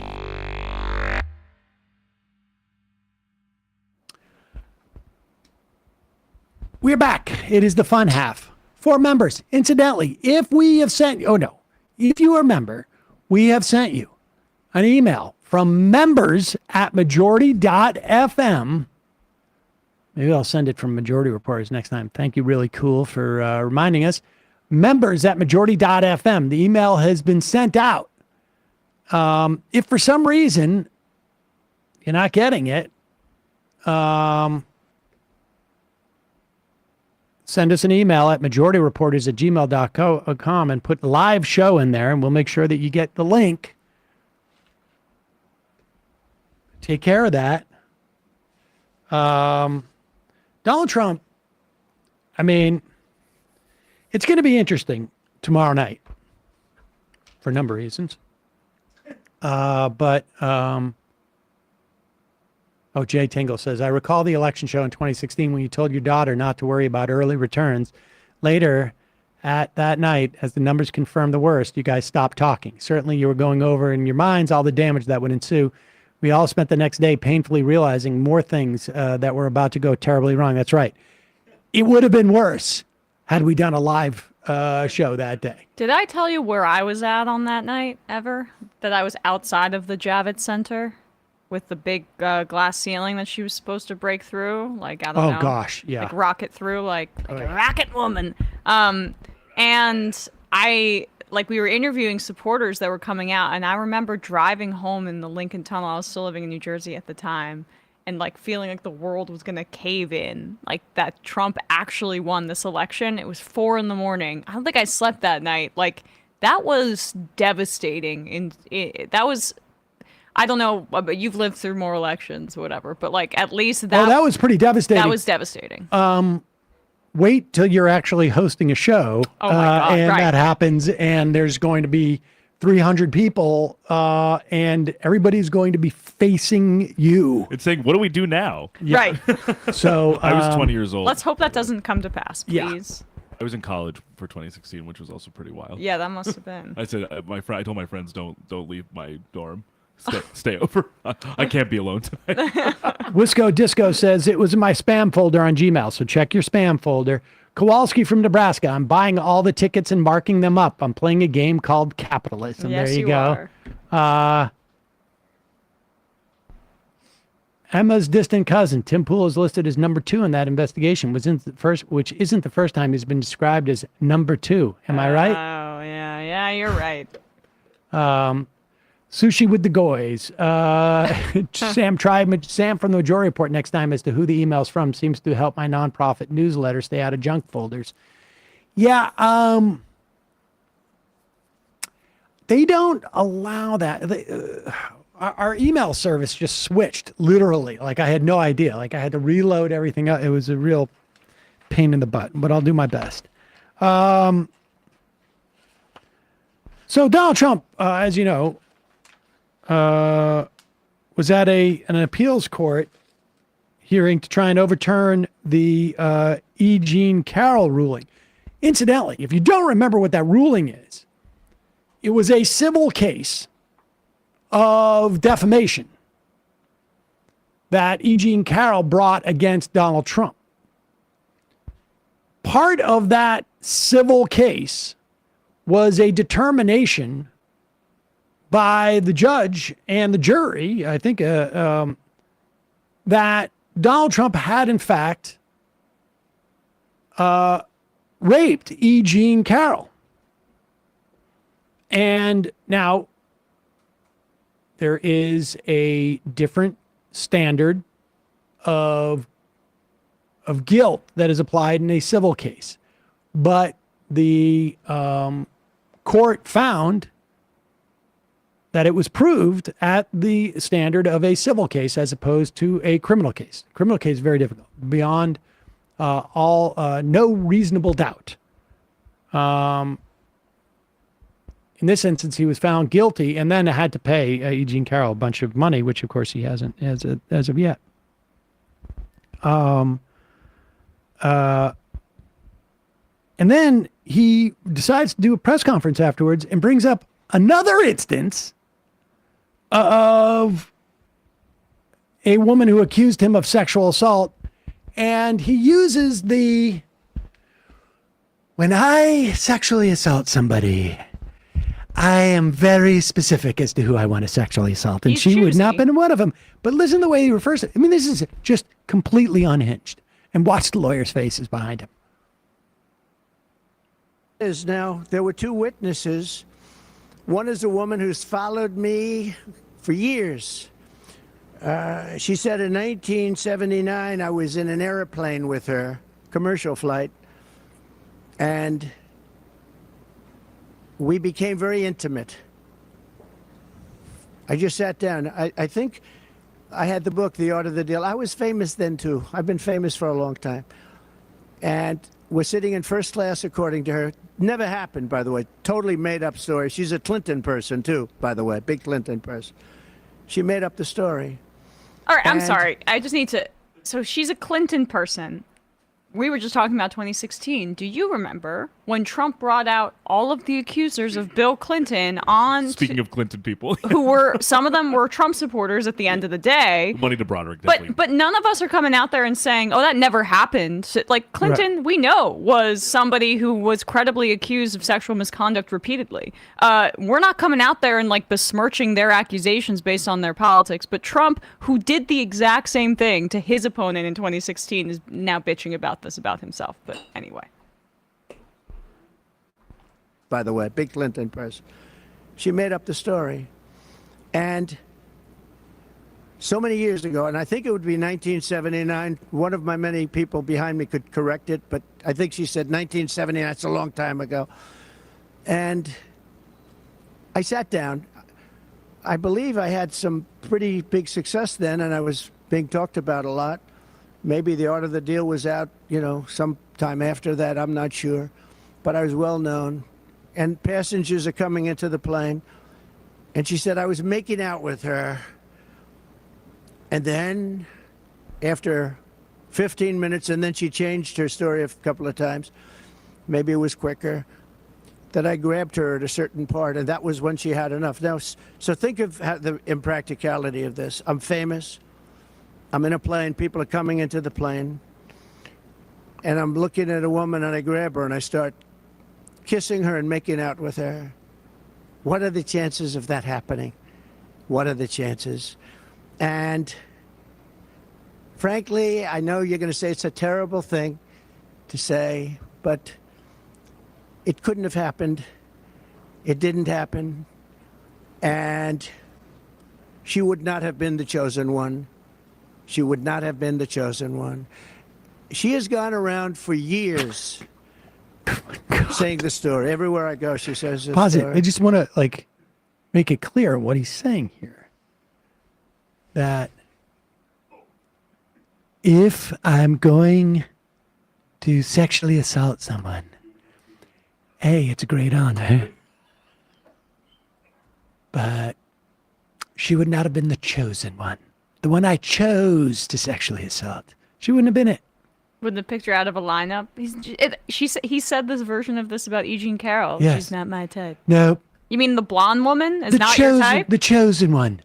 The chosen one. I don't refer to, not even, just the chosen one. Have I deigned to touch you with my wand? That's not the way I touch with my wand. Oh, well, no. I don't want a Are you the demonstration. chosen one? Oh, God. Go I ahead. don't want a demonstration.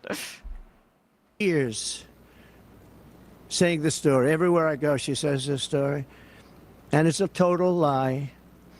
Now, I assume she'll sue me now for defamation like I got sued by Eugene Carroll.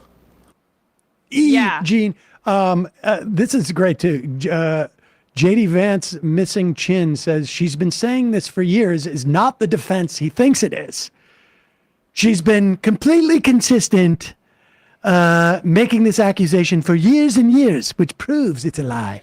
And just to clarify some of what Trump said as well, Jessica Leeds, the woman who has made this allegation, has always said that this was sometime in the late 1970s. The Art of the Deal, which he's saying was presumably being published around the same time, did not come out if we're saying 1979 is the latest of the 1970s, for at least 8 years. The Art of the Deal came out in 1987. Right. Even still, Stephen, she still wouldn't have been the chosen. I was writing books. The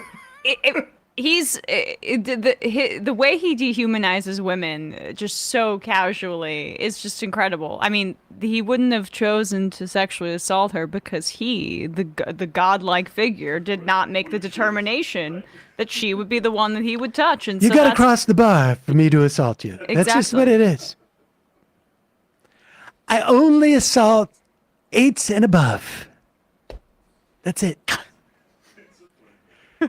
I only assault 8s and above. He should go into more detail about this in the debate. She's like a 6. He should do or more details about his grading scale for women. Yeah. If you're double D, I knock you up 1.5 points. Like my daughter, she's a 9. Yeah, we all know how I feel about that. The absolute insanity that Donald Trump is now on the out there talking about is astonishing. I mean, just sort of like lie after lie after lie. This is it's their caravan stuff, but I don't know. I honestly don't know if this helps Trump at all. I don't know that it hurts him either, frankly, because so much of what people think about Donald Trump is completely baked in. And he is a very well-known commodity. Does this drive more voters out? I don't know. Here is Donald Trump. This is number 5. He is saying this, incidentally. This is from Saturday. 2 days after kid goes and shoots up a school in Georgia.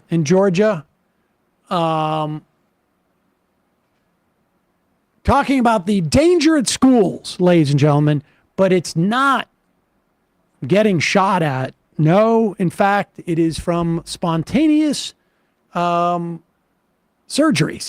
that are taking place at schools. In the nurse's office. With kids, yes. Kamala supports states being able to take minor children and perform sex change operation, take them away from their parents, perform sex change operation, and send them back home. Pause it. Okay. Just to be clear, there is no state, there is no proposal. The only regulations and difference in states is whether parents, in conjunction with their children, after extensive consultation, visits, therapies with doctors, are allowed to start any type of trans healthcare. It is just a total lie that states are coming in and taking children away from their parents and performing any type of trans care on this. It's just absurd. It's just absurd, but they believe it. 99.9% of the people in this audience believe it. It feels at true. That, go back a little bit, and then I'll take it from there. Oh, that's nice. Kamala supports states being able to take minor children and perform sex change operation, take them away from their parents, perform sex change operation, and send them back home. Can you imagine you're a parent and your son leaves the house and you say, Jimmy, I love you so much. Go have a good day in school. And your son comes back with a brutal operation. Can you even imagine this?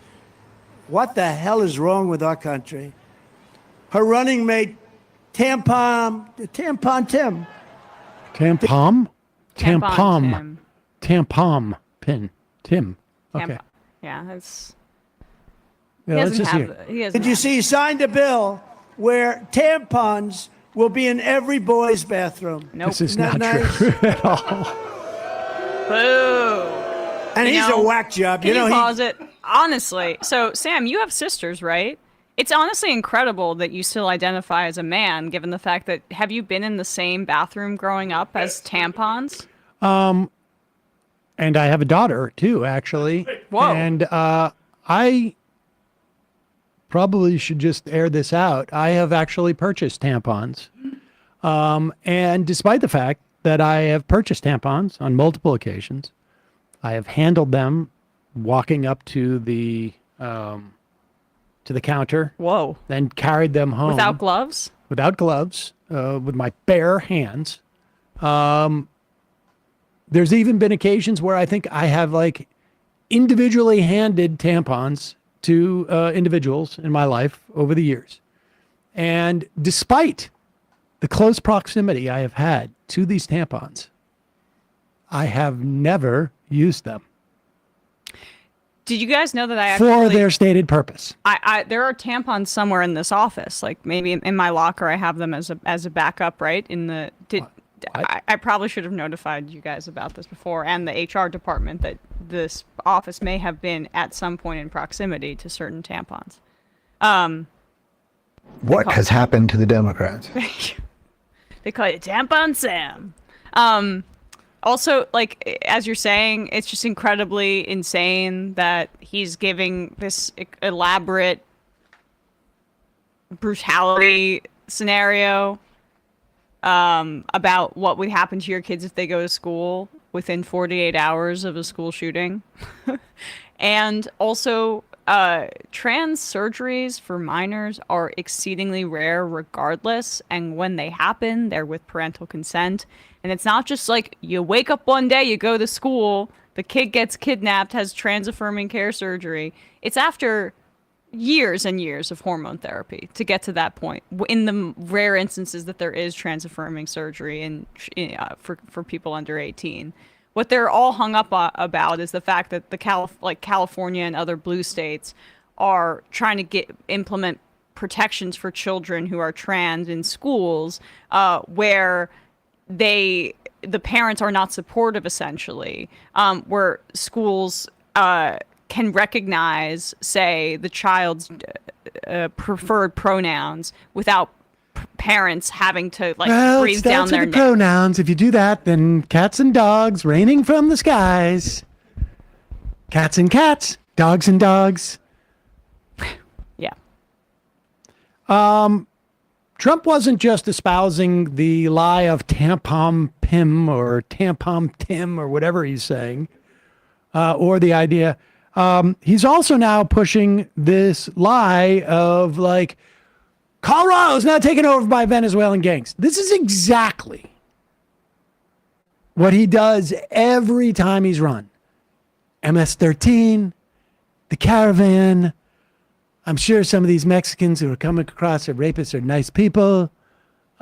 This is what the right does. They will take a story off of the local news. They will twist it.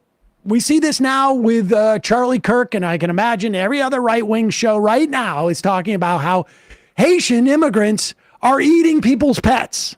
Or the Venezuelan crime Well, gangs that's what this clip is. Yeah.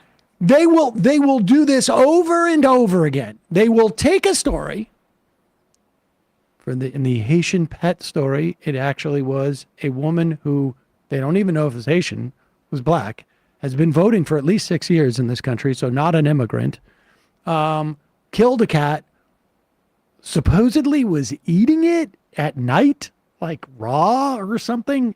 Ew. Clearly someone who was probably having some type of mental break, whether it was drug associated or not, we don't know. That then spins into Haitian immigrants who've moved into a town in Ohio because there has been an influx of Haitian immigrants. We've had a lot of political turmoil there. We have natural disasters, are now eating people's pets because of a vague report that maybe one person killed a duck. Incidentally, duck is like people kill ducks. People eat ducks. I don't know if you've ever been to a farm where they raise ducks for killing ducks, but they do. But this is, and then it becomes, comes into some type of phenomena. This is all coming from one video of a gang in completely dilapidated housing run by a slumlord where all of the tenants have come out and said bed bugs, rats, complete structure falling apart. And one person sees a video of 5 guys in a gang, and then all of a sudden it's like Venezuelan gangs have taken over all these things when it's really about the landlord who's an absentee slumlord, doesn't want to put money in there and is looking for an excuse as to why all of the tenants are coming out and doing protests and press conferences saying this absentee slumlord is basically screwing us all over. Here's Donald Trump. He picks it up. Radicals headed up by a radical governor in Colorado that has no clue how to solve this influx of crime into his state. And by the way, Colorado's one state. It's much worse in other states. But in Colorado, they've taken over. I mean, in Colorado, they're so brazen, they're taking over sections of the state. And, getting them out will be a bloody story. Should have never been allowed to come into our country. Nobody checked them. Nobody checked. Were they criminals? Were they from jails? We have them pouring out from jails. We have the worst criminals in all of these countries. 168 so far are registered, 168 countries. They're in our country, and they said, if you come back, you will be executed. You will be killed immediately. Not going to be easy, but we'll do it. But they have no clue how to solve their influx of crime in Colorado or anywhere else. But far more importantly, all right, we don't need to hear any more of the, this is what you're going to see, constant stuff like this. The right is going to trumpet, is going to walk this. There's one beat cop in New York City who is quoted in a New York Post piece claiming that 75% of crime in Midtown Manhattan are immigrants. One cop. The New York Post reports it, and then every other right-wing outfit posts it as if it's a fact. There is no data to support this. Crime is down precipitously in New York. August was one of the sort of like the least killings, least shootings. Just crime is down significantly from where it's been for the last 20 years. Significantly less crime than there was 25 years ago. And, the irony is people say that it was because of Rudy Giuliani. Actually, when you include Rudy Giuliani in that, crime is up this year. Just on his alone. On him alone. But the fact is, you're going to see, I have no doubt in my mind, that if Tim Pool or Steven Crowder or Dave Rubin is doing a show right now, they are talking about Venezuelan gangs and Haitians eating your pets. This is what xenophobia and racism look like. They will find anything to hang their hats on it and just be alert. These stories are going to be fake. It's been this way in 2018 when I was going to those Trump events. I would ask them what their number one issue was, and it was always the caravan, the caravan, the caravan, the caravan, the migrants coming over on this caravan. And what do you know? As soon as the midterms were over, no one gave a crap about the caravan. No one was talking about the caravan. Oh, in fact, it disappeared. Said caravan just evaporated into thin air. And they're doing the exact same playbook. And it's just like we have to do this every single time to combat this, where people feel like, okay, this explodes, right? The New York Post puts it everywhere. It's definitionally a moral panic that the right just rides through on top of, I guess. And then there are people that fall for it every single time, and you have to go like, okay, let's walk this back. Where did this originate from? So it's a good, as I've been saying about this entire story about the Colorado, apartment complex. It's a good test of people's media literacy, honestly. And our vice presidential nominee for Donald Trump and Ohio Senator J.D. Vance just posted this old clip of him at a community hearing saying, "Months ago, I raised the issue of Haitian illegal immigrants draining social services and generally causing chaos all over Springfield, Ohio. I was racist back then, too. Reports now show that people have had their pets abducted and eaten by people who shouldn't be in this country. God. Where is our border czar?" And Anthony Adron at Politico just aggregated this from the Springfield newspaper in Ohio. The Springfield Police Division said Monday morning they have received no reports. Pop it up. I mean, this is the vice presidential nominee claiming that Haitian immigrants are stealing pets and eating them. It's and disgusting. here is this is a guy from Politico. The congressional reporter for Politico. The Springfield Police Division said Monday morning they have received no reports. Zero reports related to pets being stolen and eaten. Zero reports. And I guarantee you this stuff is going to be all over right-wing media. All over right-wing media. They're just doing satanic panic, but with racism, right? Where it's like, oh, these Haitian migrants are coming in and they don't respect our godly laws. Look, they're eating pets. But can you imagine if Tim Walz made something like look at this is JD Vance. This is the vice presidential nominee. It's insane. It's insane. Reports now show that people have had their pets abducted and eaten by people who shouldn't be in this country. What reports? What reports? Are you watching Crowder?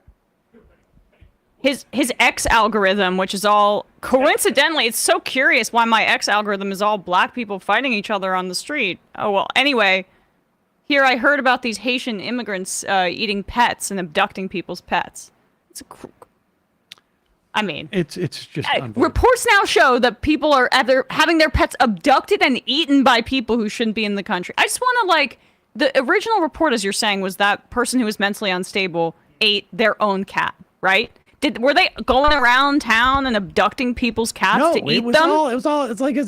Just a cop showed up and she killed the cat, and I don't know that. There's just so many lies in this one two-sentence tweet. Let's be clear. These people too he's talking about, these Haitian immigrants, they are here legally. They are here legally. They're not citizens, but they're immigrants who are here legally.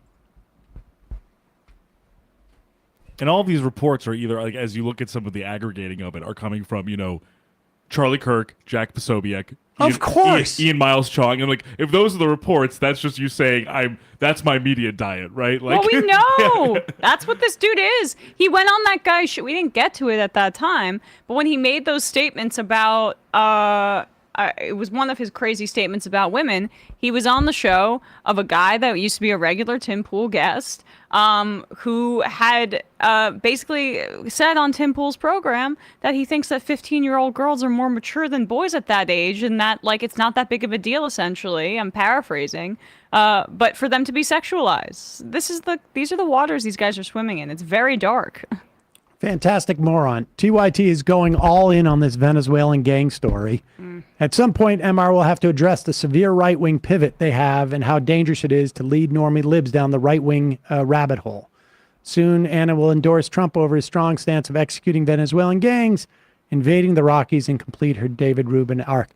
I don't know about the latter part, but the idea that some local news story that has one video of 5 Venezuelans with guns going into an apartment, when you have the same local news story showing dozens of tenants of that apartment complex saying, we don't have a problem here with Venezuelan gangs. We have a problem with a slumlord who is not doing any upkeep of these apartments. I don't know what to tell you. Somebody's on some type of mission. I don't know what it is. but maybe we'll spend a little more time like watching this stuff. I mean, they've got to account for this.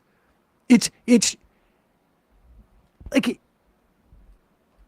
the idea you're a national show and you're going to talk about a local news story that is indicative of nothing. Crime is down. And when you're convinced that crime is up and then get the statistics and see that crime is down, then you have to start picking individuals. This is the functional equivalent of some dude from Concerned Women of America saying that in Wisconsin, in a Wisconsin school, somewhere in Wisconsin, Silent Night, they've taken out the reference to Jesus, and now we have a war on Christmas. That's what this is. This is war on Christmas shit. Full on war on Christmas shit. Don't tell me you're like defending the people who live in this apartment complex from Venezuelan gangs when the people living in the apartment complex are saying the slumlord who is screwing us over is using this as some type of like diversion from their own responsibilities. Don't tell me you're on the side of like the people need to feel safe in their homes. People need to feel safe in their homes so they don't have rats and bed bugs and their ceiling falling through. Well, that's what I think we played that rally, right, of the tenants outside. I haven't honestly seen their coverage, but if they didn't play that, I mean, I don't understand why you wouldn't, because I guess the thrust of the story should be about safety for everybody, and at issue in this story is ostensibly the safety of the people in that apartment complex. So I'd have to go back and watch their coverage to comment on it, but if they didn't play those statements from people, that just seems like you're giving one side of the story, and it's like, yeah, of course. What side of the story do you want to give? Do you want to give one that is the one that the landlords, a corporate landlord is putting out there and that the Republican mayor is backing? Or do you want to put out the story about what the tenants actually want out there? And for us, I think our mission's quite clear about who we believe in those instances. And if that's not where that coverage is oriented, I think that's obviously something that is worthy of deep criticism.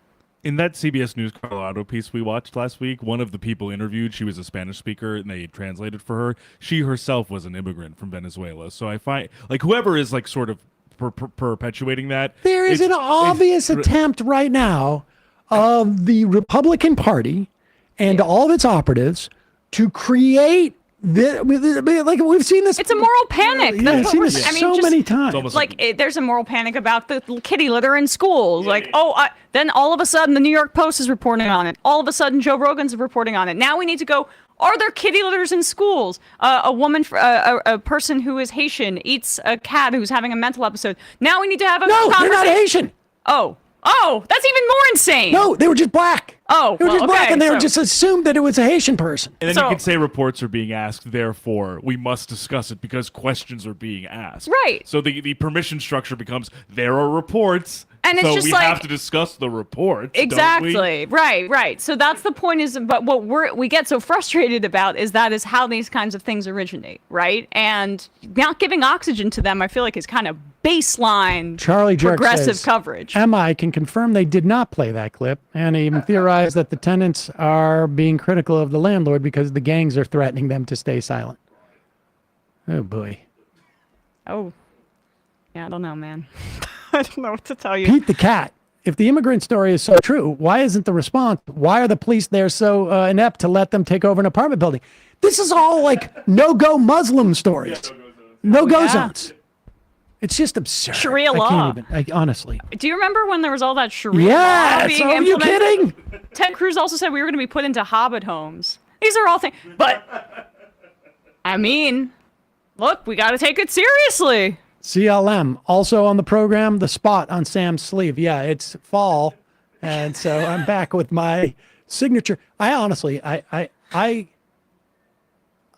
think like, somebody said to me the other day, you should do like a lifestyle brand. And I'm like, I have no idea what that would be, but this is what it would be. What would your lifestyle brand be? I would put strategic stains of indelible markers on shirts. So like there'd be like, yeah, like a blue one right to here. identify it in terms like of the day of the one. week. No, just that's it. But just a couple of like. When I first saw that, I thought it was one of those like just stickers to identify your. But no, it's a permanent circular stain on your sleeve.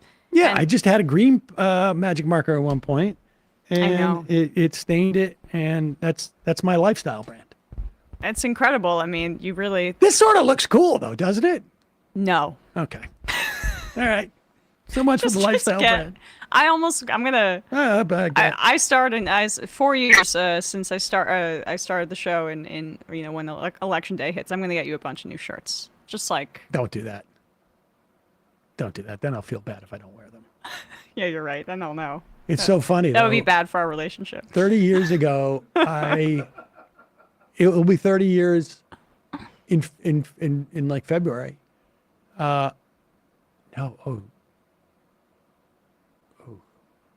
Yeah, 30 years. 95. I was born in 94. I did okay, great. You were born in 94? Yeah. Go on. So in 95, I did this show called The Show on Fox. And I played the white head writer of an all-black variety show. And Chris Spencer was one of the guys who were one of the writers who ended up hosting a show. I think it was called Vibe. Like it was a late night show. Or Vibe magazine put it out. I can't remember. Maybe it was the Chris Spencer show. And Chris was so embarrassed by the way I dressed that he bought me clothes. Like he brought it in. And it was like the first time anybody's ever bought me clothes was Chris Spencer came in with like one or two outfits. Did you wear them? No, I didn't. I felt bad. I felt bad. I probably should have. Charlie Tuna, what are the odds that Trump will mention Hannibal Lecter in the debate? Shabari. Emma witnessed her own football terrorist watching Daniel Jones and the Giants yesterday. Yep. Don't ruin Sam's metrosexual style. Thank you. Bull Prague. I need to clarify my Friday I Am. The Two Nice Jewish Boys podcast is the Red Delicious of podcasts, popular but inaccurately named. Majority Report is the Arkansas Black, good and complex, but most people have never heard of. Huh. All right. Ryan from Rochester. What level of urgency do you guys think leftists should have regarding the possibility of Trump winning and going after leftists? Look, I don't know what Trump is going to do in office. I know what he's going to, at the very least, though, I feel quite confident that he will continue his attempts to destroy the apparatus of our government in terms of agencies and whatnot. Will they round up people? I don't know. I don't think so. But, I mean, things got a little hairy towards the end there. I don't know if people remember that. Yeah. Brennan from Missouri. Happy Monday, crew. Late Friday night, a judge in Missouri blocked the abortion amendment from being on the ballot this November. It's been appealed, but currently is up in the air. The not so funny part is the judge who blocked it is the cousin of Rush Limbaugh. Even from that grave, the a-hole can't help making everything worse. Gerald from New Orleans. I had someone tell me this isn't about purity and that Cheney's endorsement might be what carries Harris to the victory. I responded, if Harris' victory hinges on Dick Cheney's endorsement, she deserves to lose. I think talking about like what Harris deserves is with all due respect a little bit baby-brained. I mean, like, I don't care what Harris deserves or doesn't deserve in terms of like the presidency. I think Dick Cheney should be in jail. I am not excited about his endorsement. It is the case that maybe it will change a couple of people's votes. I don't know. Liz Cheney in Texas may change more about Carlin Allred than anything else. But I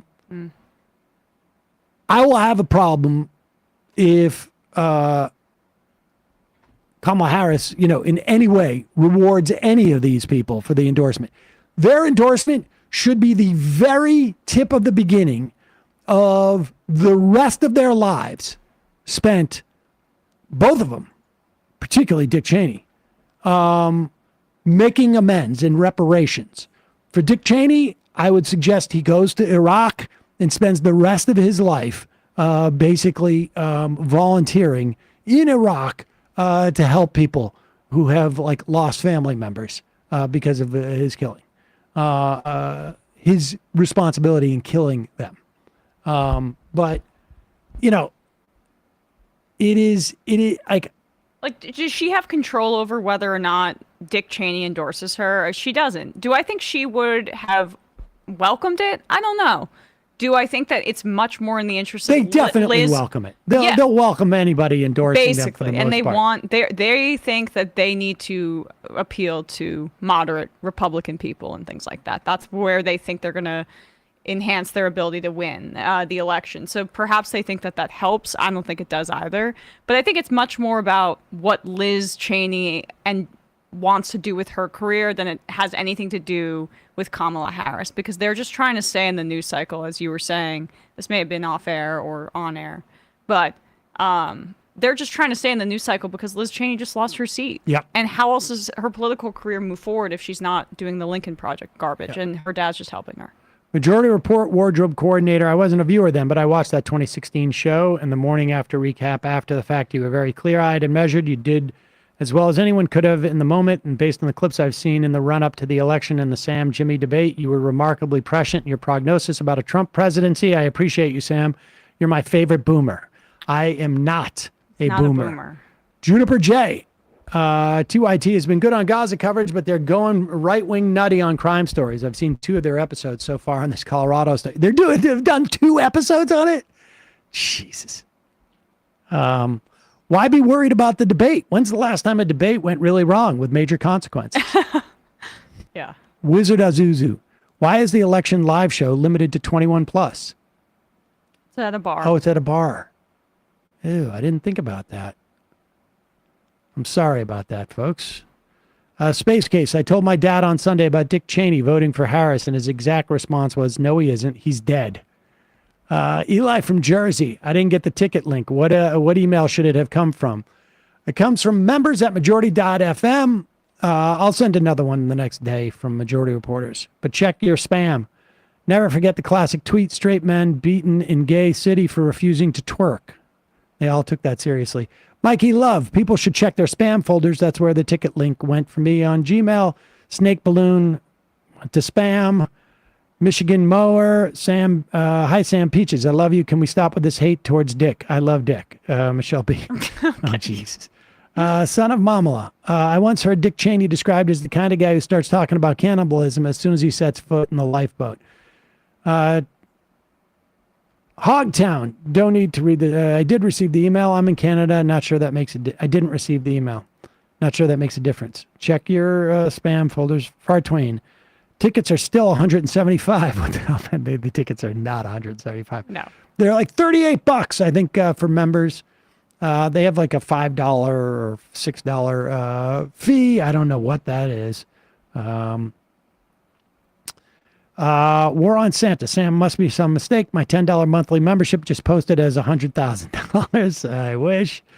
We tried to set up AI to do that. MJS 617, please talk about that Times Siena poll and how weird the crosstabs are. Even though I take it with a grain of salt, I need to be talked down. The crosstabs are weird. I mean, look. The idea that I think like Harris is only getting 74% of black support in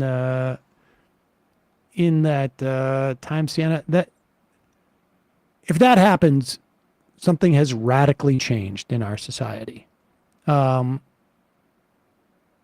It's, you know, I don't want to get into the sort of like skewing the polls. I've seen people who say like, these are very, the way that they weight their polls and assume who's voting based upon the decisions they make, who's in the sort of the survey pool, you know, what age groups, et cetera, people find hard to believe. But broadly speaking, look, this is a 50-50 election. I think you have to assume that in terms of the Electoral College. I think Kamala Harris is definitely going to win the popular vote. I don't think there's any doubt about that. But in terms of the Electoral College, it's 50-50. Like, how else could it be? The last two elections have been decided by less than 100,000 votes over the course of multiple states. Yeah. Clinton lost by 40,000 votes. Was it 40,000 or 60,000 votes? Or 70,000 votes over the course of 3 states. I think Biden won by less votes over the course of like 4 states or 5 states. It was extremely close. You know, Siena, there's some criticism. It's hard to discern New York Times Siena. It's definitely one of the most highly rated polls in the country. So I understand people freaking out about it, but it's also not, the freak out should be proportionate to the fact that the overall trend as indicated toward that Harris is gaining, and has been gaining in the aggregate in Washington Post Ipsos, in YouGov, in Suffolk, in Reuters Ipsos, Wall Street Journal, like CBS YouGov, Michigan, 50% Harris, 49% Trump. Pennsylvania, 50-50. Wisconsin, 51-49%. But if you look this at this is the New York Times polling, right? No, that is CBS YouGov. Oh, okay, gotcha. The Times Siena poll taken late July after Biden dropped, the Times poll is basically, there's been no change since then. Now, I guess that's possible, but I find that hard to believe. Yeah. It's possible. And ABC 28% though, this is in that poll. Yeah. 28% of likely voters said they felt they needed to know more about Ms. Harris, while only 9% said they needed to know more about Mr. Trump. Okay. So here's the bottom line. Like, they know Donald Trump. That 28% is more likely, just in terms of common sense, to break for Harris. 5%, when taken with the 5% of voters, these voters who said they were undecided or did not lean toward either major party, paint a portrait of an electorate that could be more fluid than it seems. Now, look, the fluidity, if people aren't already voting for Trump, it's hard to imagine that they're going to do it now. The only sort of like issue that would have been, is a race and a gender issue. Yep. But if November is about change, Ms. Harris will make the case that she can deliver it. More than 60% of likely voters said the next president should represent a major change for Mr. Biden, but only 25% said the vice president represented that change, while 53% said Mr. Trump, the former president, did.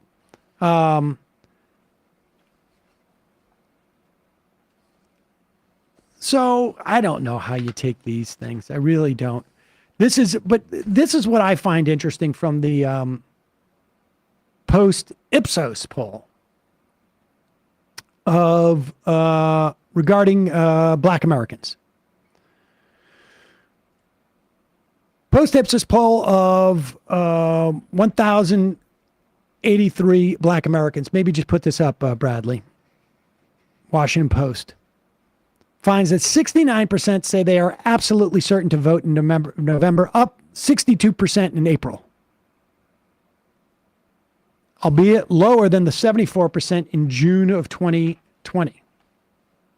So those numbers are down relative to 5%. But it's not inconceivable to me that people are just not aware of necessarily that there's a lag. It's going to be interesting what happens after this debate, just in terms of sheer awareness that Harris is the candidate. I mean, I know like it's absurd for us to contemplate that there is a significant number of people out there who are not aware of who's running in this presidential election, but it's true. Yeah. The share of black people under 30 years old saying they are certain to vote this fall is up 15 percentage points from April. Among black women under 40, turnout interest is up 18 points. Turnout interest among younger black men also rose by 8 points. Among black registered voters, 82% say they will definitely or probably vote for Harris. Up this November, up from 74% who said they would support Biden in April. Shy of 87, Biden's 87% mark among black voters, according to 2020 national exit polling. So, can she make up 5 points from those who predict they would definitely or probably vote for Harris among black voters relative to the end? Like, we're just starting the campaign.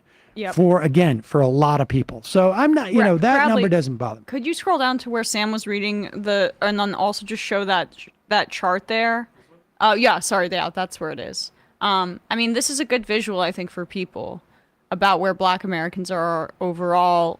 Harris has gained on Biden by, from 62 to 69%.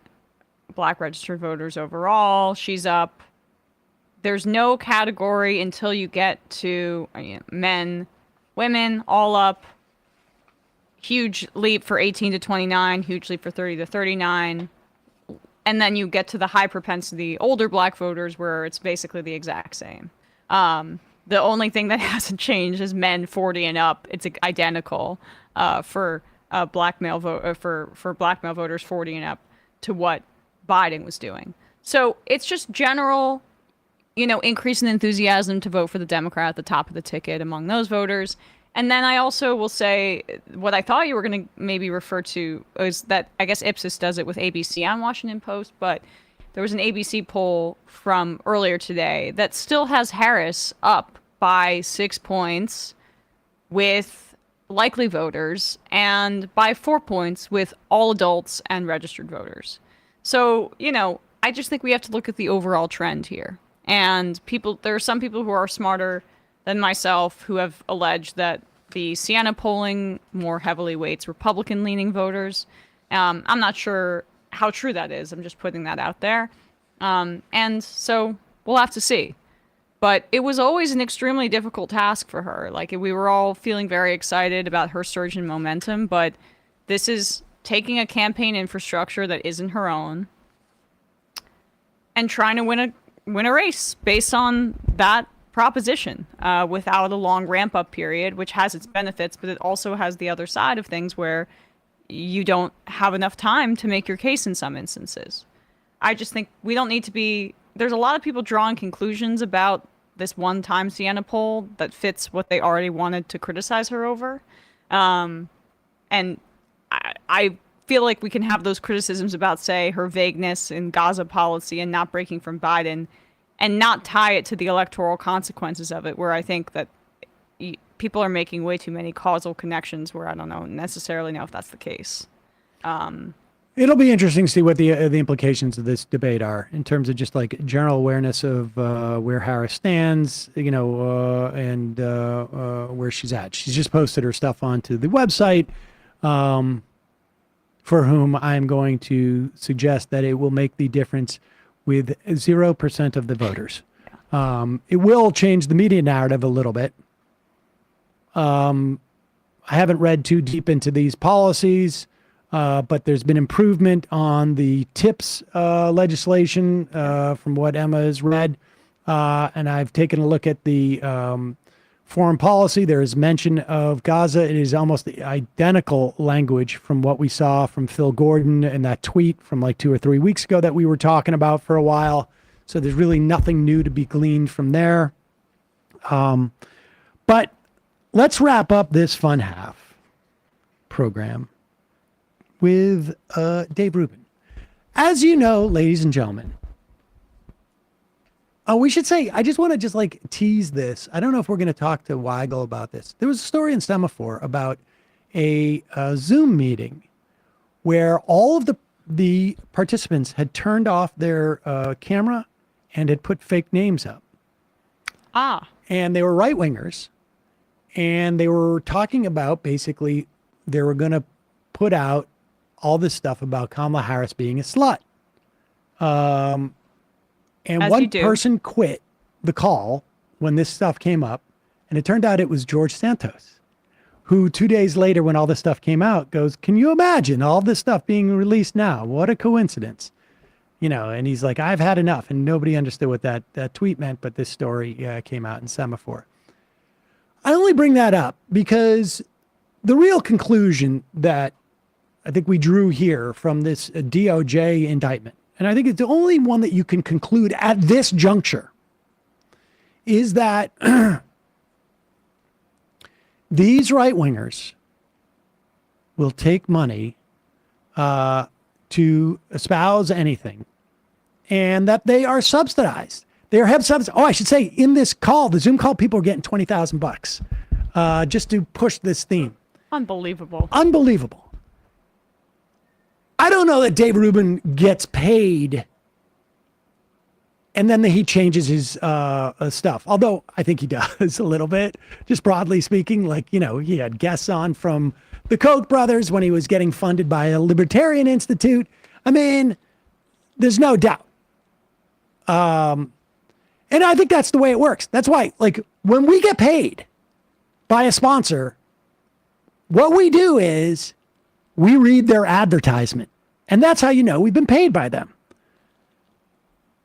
I would say the only guest I've had on from a sponsor in the past was, like, over the years and years, was Credo Mobile, because they had a political action branch. They don't anymore. That did really great stuff. But I had them on before they were sponsors. And JustCoffee.coop to talk about their cooperative nature. And I did that years ago. I'd have them back on because I'm interested in co-ops. But I don't change, like, you know, I wouldn't take sponsored money, let's say, from, like, you know, Peter Thiel or something like that. Or, I mean, we have a bunch of sponsors that we just won't even do anyways, even read their ads. You know, I don't do financial products. Crypto. I don't do, Uber wanted to do recruitment on here years ago. I didn't do that. I would never do, gambling. You know, on a sports show, you want to do DraftKings? Sure. But on this program, I'm not going to do that because this is all, there's, like, you know, there's room for conflict. There's agendas, et cetera, and also there's some products that I just don't feel like I want to be associated with pushing. Well, I mean, to your credit, you dropped a sponsor because they did work in the occupied West Bank well before, of course, October 7th. Oh, that was years ago. Years ago. That was years ago. That's an example of, like, but there's others that we've turned decisions we down make. because of that. Yes. Those aren't necessarily, like, those are more like, I'm not going to promote somebody who's, like, specifically crossing the boundaries of, like, BDS as articulated by them, or, you know, and there's some, but I'm also not going to have sponsors who pay me enough money that I'm like, oy, if they go away, that's going to be a problem for us. Like, I stay away from that as a business matter. It's just my personality tick. And I don't want to be going out there and shilling for this stuff and feeling like, oy, if I push this regulatory thing, et cetera, et cetera. Anyways, as you know, Dave Rubin was one of the people who were mentioned in the DOJ indictment. In fact, he was commentator, I think it was one, and he has since come out and said that he is a victim and a very wealthy victim. A very, very wealthy. He got paid almost $5 million in that first year for putting out 4 videos, I think it was, a month, $100,000 a video. You got a $100,000 signing bonus. Not that I've memorized all this. And he also got some other, like, performance bumps. What I suggest to you is Dave Rubin puts out garbage that helps right-wingers, that helps undermine aspects of our democracy, that create culture wars. And His business model is not terribly sustainable because he also happens to be a gay parent. And that's why I think he's no longer with the Blaze. And he's out there and people are going, how do we keep this guy in the game? So when somebody comes along and says, here's $5 million to do about, 20 minutes of work a week, he takes it without any questions whatsoever. In fact, what's her face? Megyn Kelly. I think I saw a video of her. She told Dave Rubin not to do it. It seems a little fishy. Now, Rubin is used to doing stuff like this. I'm convinced of that. He gets money from anywhere, and he'll take money from anywhere. And that's the way. That's his business model. He is subsidized. He also happens to be an idiot. Here he is not addressing these things whatsoever for his audience, hoping that they're not aware of it, and talking about the dumbest stuff ever. This is what a dumb person who is subsidized by money he doesn't know where it's coming from, he doesn't care, sounds like. But what would be fair? Can I get the definition of the word fair? Could you give me the literal Webster Merriam definition of the word fair? Can you just read that to me? I think we all know what the word fair means, but I want to be very technical in this moment. Impartial and just, without favoritism or discrimination. So Pause it. I want you just to remember that because he can't remember what that definition is 5 seconds in his head. Impartial and just, without discrimination. Now, what does impartial mean? Webster's dictionary. What does without discrimination mean? Let's say you make $1 million. Is it discriminatory if you make $1 million and I make $100,000 that I get treated differently than you because you are in a class of people that make $1 million and I make $100,000? Is it unjust that your tax rate would be higher than mine? Is it any more unjust that you can afford a nicer car than me? Is that unjust? Is that unfair? You're just being impartial, which, by the way, means not partial or biased, treating or affecting all equally. So we have the official Merriam-Webster's definition for you. But the point is, like, treating all equally. Yeah. Is it unfair that 17-year-olds can't vote? Is it unfair that 17-year-olds can't drink? Is that unfair? Is it, am I being impartial when I say that a 5-year-old can't drive a car? The point is these things, we develop what we say, like where fairness exists. So his fairness argument is just stupid, but listen to, it gets stupider. Partial and just, without favoritism or discrimination. So if you wanted to be impartial and just, without favoritism, what would be a fair tax plan? Well, the only thing that would be fair is that everyone would be taxed at exactly the same rate. Pause it. So it wouldn't matter. If fairness dictates that everyone's taxed at the same rate, how about, why doesn't fairness dictate that everybody makes the same amount of money? It's a good question. I mean, if we're going to define fairness as everybody needs to be treated the same, why are some people allowed to make more money than others?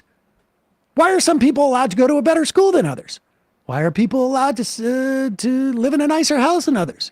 Is that unfair? If fairness equals equal, Dave Rubin has a problem with his ideology, but that's not the dumbest part of this video. That's just him being dumb.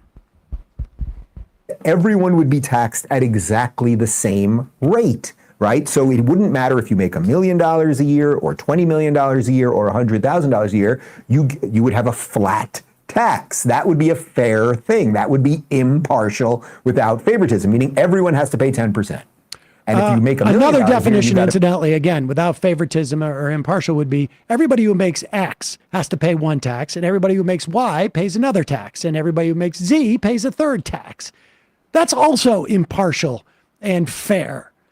You're not discriminating. Now, if you say you who make $100,000 pays tax X, and you who makes $100,000 pays tax Y, that's unfair. But even if you were to take his definition of fairness and say that, okay, flat tax, this is not what I agree on about policy, but this is his idea. Is he posturing or positing, I should say, that the entirety of people's income is made, or the wealth that people accumulate is based on income? Because what about things like, I don't know, inheritance or capital gains or other methods of taxation, which, he doesn't want to get into that kind of notion because a vast majority of people who are not in the millionaire class like Dave is aren't even dealing with those ideas. It's just for him, we can sell the concept of a flat tax rate for everybody else when you ignore all the other massively corrupt mechanisms that people use to hoard wealth in this country that are not subjected to his analysis here. Mepahart says fairness is everybody gets the same prescription glasses I have. Yeah, right. But putting aside fairness, this is where he starts to get really stupid and completely undercuts his own argument for the flat tax. Without favoritism, meaning everyone has to pay 10%. And if you make $1 million a year, you got to pay 10% on that, so you're paying $100,000. And if you make $100,000 a year, you got to pay 10% of that, so you're paying $10,000. That would be fair, but they don't really mean that. Otherwise, they would be arguing for a flat tax, which is something that sort of more libertarian Republican types, Steve Forbes types, have been arguing for 30 some odd years. After I've been, I paid taxes when I buy groceries, and I pay taxes when I put gas in my car, and there's payroll taxes and everything else. So we're all paying taxes throughout the year. How about we just, you could eliminate you could eliminate income tax altogether, federal income tax. But let's put that aside for a second. We don't have to go full Ron Paul here. But you might just say, how about we just lower the rates for everybody? Everyone has a little bit more of their own money and then decides what to do with it themselves. And that's how you jumpstart the economy, because almost everybody, there's 350 million Americans, almost everybody, if you suddenly, really think about this, if you right now had, say, 10% more of your money this year, you most likely would spend that money, right? You most likely wouldn't save that. Okay. There's so much that is idiotic and completely blind to everything that's going on. Now, if Dave Rubin actually believed that we can enhance the economy by putting money into the hands of people who would spend it immediately, then he would be in favor of things like the child tax credit, which put $3,600 in many people's hands, $300 a month, who were going to go out and spend it. He would be for enhanced unemployment compensation, because he knows that if you're making no money, you're not going to spend that money because you don't have that money.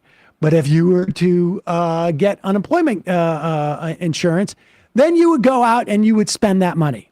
But here's the other thing, is that when Dave Rubin says if you've got $1 million a year, $20 million a year, or $100,000 a year, and we were to give you 10% more of that money, don't you think everybody would spend it, or most people? Well, the whole point is that actually most people would. But the people that we're talking about won't. Are the people actually who do make $1 million or $20 million a year? Right. Because if I'm making $100,000 a year, to spend $10,000, I mean, the old saying is a rich man buys one loaf of bread at a time, because bread's going to go stale. When you're $100,000, you're making $100,000. Let's say you have a family of 4. The median, incidentally, is around $50,000 a year for a family of 4 in this country. But let's say you're $100,000. It is very easy for you to go and spend that extra $10,000. It means maybe nicer birthday presents, nicer Christmas presents. You know what? We're going to take that trip that we were talking about. Or you know what? We're going to be able to move into a slightly bigger apartment or home and pay a rent. Or you know what? We're going to have, we can start buying, more meat or, more veggie burgers or whatever it is. You will spend that money. We're going to get better health insurance, or that that dental work I've been putting off, I'm going to pay for, or I'm going to pay off that credit card bill. But if you're making $20 million a year and you get that extra $2 million, what exactly are you like? If you're making $20 million a year, you've amassed hundreds of millions of dollars. Like, what do you think? What's the difference in Elon Musk's spending habits if he's making $250 billion. Let's say he's making, I don't know, $1 billion a year, $1 billion a year, and he makes an extra 10%. What's his spending habits going to change? They don't. They're just amassing this money. They're just keeping it in the stock market. They don't go out and spend the money. It is the most inefficient way of jumpstarting the economy is to give a tax break to wealthy people. If you want to jumpstart the economy, you give tax breaks to lower income people. And if they're not paying taxes, you give them what we call a tax credit, which is a government payment, like a child tax credit. And this was evident. This was borne out in COVID. Even the Republicans understood maybe that it was good politics, right, for them at least, to give people more direct payments because the recovery in 2008 was slowed by the fact that we did very, very few small direct payments that were paltry in comparison to the bailouts that we gave corporations. You know who sent everybody checks? Donald J. Trump. And not just Donald J. Trump. When there was no pandemic, George W. Bush sent everybody checks in the run-up to the 2004 election. There you go. Right. It was a jumpstart the economy type of thing. I just love the bubbling resentment that these politics don't work for people anymore. Well, the amazing thing is that Dave Rubin's an idiot because he's talking about, go back just a little bit. He's talking about, the whole point of his flat tax is give everybody 10%, they're going to go out and spend it. I'm sorry, they don't. When you get to that type of money, we have what percentage of Americans living paycheck to paycheck? Over 50% in this country. If you give them money, they're going to spend it immediately. But the people who are not living paycheck to paycheck, guess what? They don't. They don't spend it immediately. Go ahead. How about we just, you could eliminate you could eliminate income tax altogether, federal income tax, but let's put that aside for a second. We don't have to go full Ron Paul here. But you might just say, how about we just lower the rates for everybody? Everyone has a little bit more of their own money and then decides what to do with it themselves. And that's how you jumpstart the economy, because almost everybody, there's 350 million Americans, almost everybody, if you suddenly, really think about this, if you right now had, say, 10% more of your money this year, you most likely would spend that money, right? You most likely wouldn't save that money. You most likely would spend it. You might go on vacation. You might buy a car. You might do some house repairs, whatever it is you might do. But all of those things are how you get an economy going. Is someone who makes $20 million a year going to say, you know what, this year we're going to go on vacation? Yeah. Or this year I'm going to buy a new car. Or you know what, I know that bathroom has been leaking, the ceiling's been leaking. I'm finally going to, now that I'm making an extra $2 million off of my $20 million, I'm going to finally do that bathroom. No, 65% of Americans live paycheck to paycheck. If you want to jumpstart the economy, you give them a tax break. And if they're not paying taxes because they're making too small of an amount, you pay them money. Give them a child tax credit. Give them maybe a universal basic income. Or I have an idea. Let's actually have single payer health care. They don't have to pay for health care. And that guy who's getting $20 million a year, we're not going to give him the extra $2 million bonus on top of it. That's going to go towards getting all the other people to be able to spend, have a little more spending cash in their pockets because they're not paying for health care. I mean, his own hypothetical lays it out perfectly. There's no one who's making that kind of money who's going we're going on a vacation this year. Or I'm buying a new TV because I got $2 million extra off my taxes. What a ding dong. Just let's finish this out. House repairs, whatever it is you might do, but all of those things are how you get an economy going. The landscaper is suddenly these guys, I got 3 more jobs because people have a little bit more money. And then the landscaper has a little bit more money, and then he buys some new equipment And then the equipment guy is like, oh, I have a little bit more money, you guys get it. That's how the thing actually is supposed to work. The only reason stores raise prices is because goods become more expensive, and goods become more expensive. That is absolutely not true. That we can see that from the only reason, profits. Sam. The only reason. Unbelievable. He's also arguing that if he gets $5 million extra a year and moves to Florida and doesn't have to pay state income tax, he's going to be hiring so many more people. Do you think there are more people working for him now than there were then? I don't think so. No. There's Dave Rubin, folks, still challenged by the most basic of ideas. But we're not done with Dave Rubin. I know we're a little bit over. We'll finish this up in a second. Dave Rubin put out a tweet saying that he was a victim of this whole scheme to put $5 million in his pocket. And it has probably hurt his back because they paid all in cash and he's had to carry it around in his front pocket the whole time. $5 million. That's a lot. That's not true. They didn't pay it all in cash. But let's check in and see what Dave Rubin has been saying about this. And we don't have to check, actually. We will send this to 10 News in Florida, Channel 10 News, in an attempt to talk to Dave Rubin. From Channel 10, looking for Dave Rubin, please. Do you have an appointment? An ultimate no to any comments here, but on X, Rubin describes himself a victim, duped. And we learned Tenet was looking to book others here. One of the founders of Tenet Media contacted me because they needed marketing support. We've altered the voice of a well-known South Florida influencer who works in the conservative sphere, suspicious of the ask from the start. I heard out their pitch. It sounded a little odd when they mentioned having foreign investors and backers, dividing Americans, sowing chaos and upheaval, and that kind of seems to be the play here. From Channel 10, looking for... Now, I don't know. We gotta maybe crowdsource this. Like, what other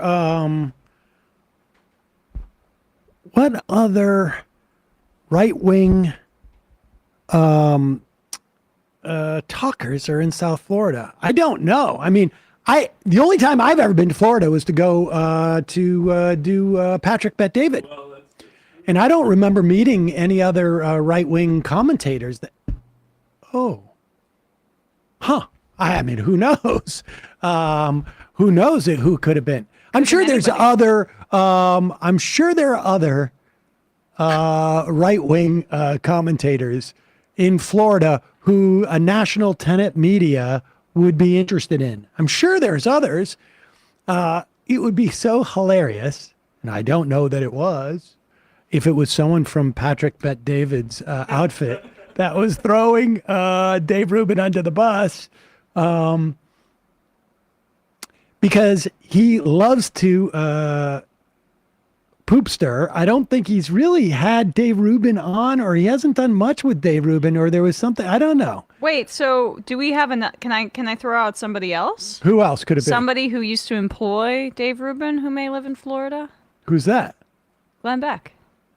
No, Glenn Beck is in Texas. He's in Texas? Oh, yeah. I don't know why I thought he was in Florida. All right. No, he's not in Florida. So couldn't have been him. No, I mean, it's somebody from Florida who called in and would be national enough to get Tenet Media. I have no idea who it was, but I mean, I think it's wrong not to speculate. I agree. But it could be pretty funny if... but the knives are out for Dave Rubin down in Florida. I like that doctored voice person was like, yeah, I was hesitant, but also if you did fall for this, you're a complete idiot. Like, why would you think it would be cool to like launder this messaging? Like, he couldn't just say it wasn't me. He also wanted to be clear. If you Dave Rubin doesn't have the deep pockets of, say, like a Patrick Bet David, who has millions of his own money and who might be a little bit more circumspect as to where he gets the funding. Rubin, on the other hand, will take money from anybody, it appears. I mean, I think if the check is there, the one issue, and to be fair to Dave Rubin, Yeah. he did do his due diligence. That's right. And on the fake one sheet that he got with the resume, which he seems to have double-checked none of this, because none of it was confirmable.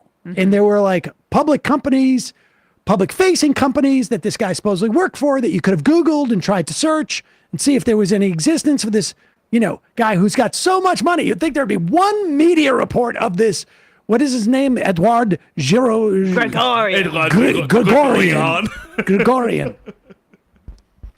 He did see one red flag in that document, and it said, this guy works in support of social justice. Woke alert. Woke alert.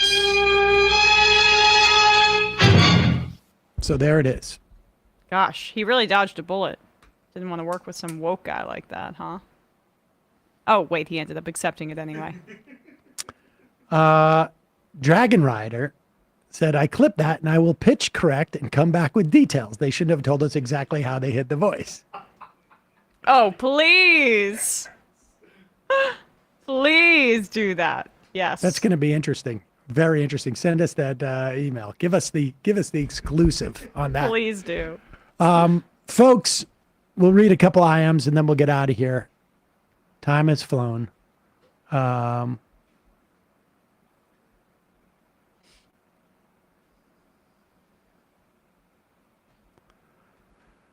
Legume.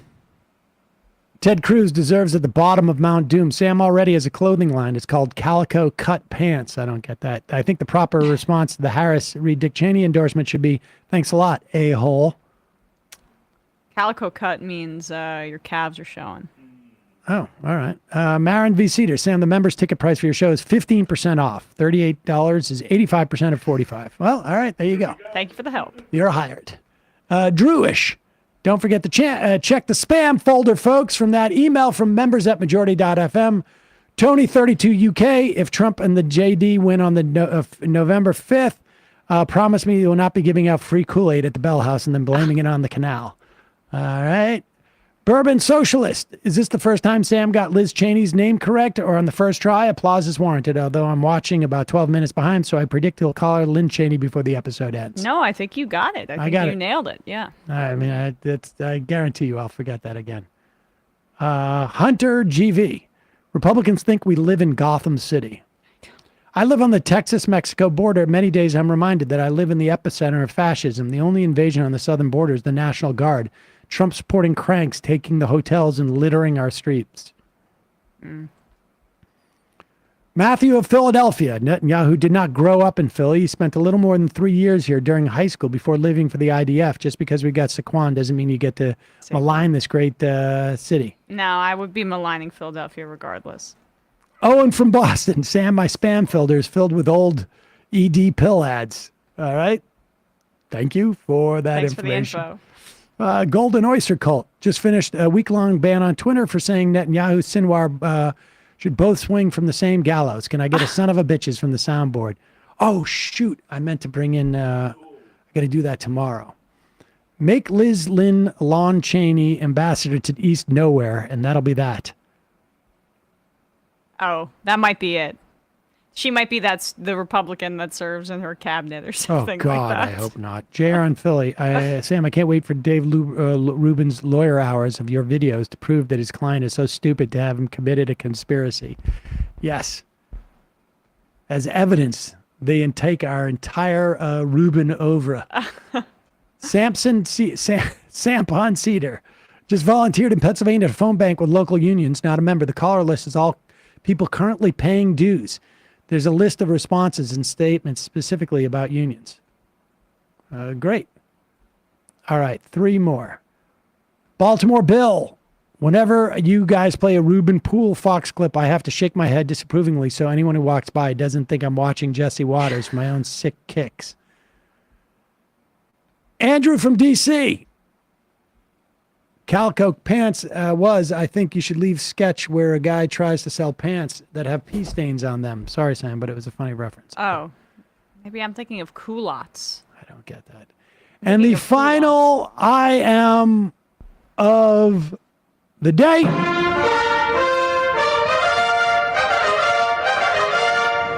Dave is supportive of a flat profit rate for businesses. Interesting idea, Dave, but what will venture capitalists do?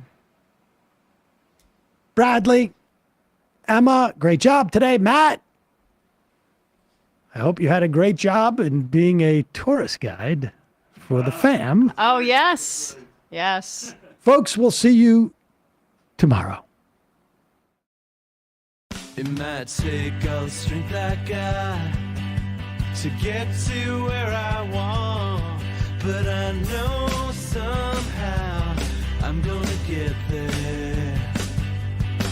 I wasn't looking when I just got caught between the truth and the lie bar, but finding out won't make me feel any better.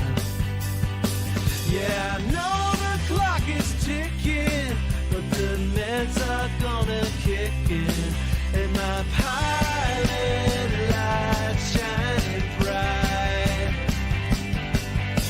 I guess somewhere the choice was made for the option where you don't get paid, for the road that bends before it finally breaks you.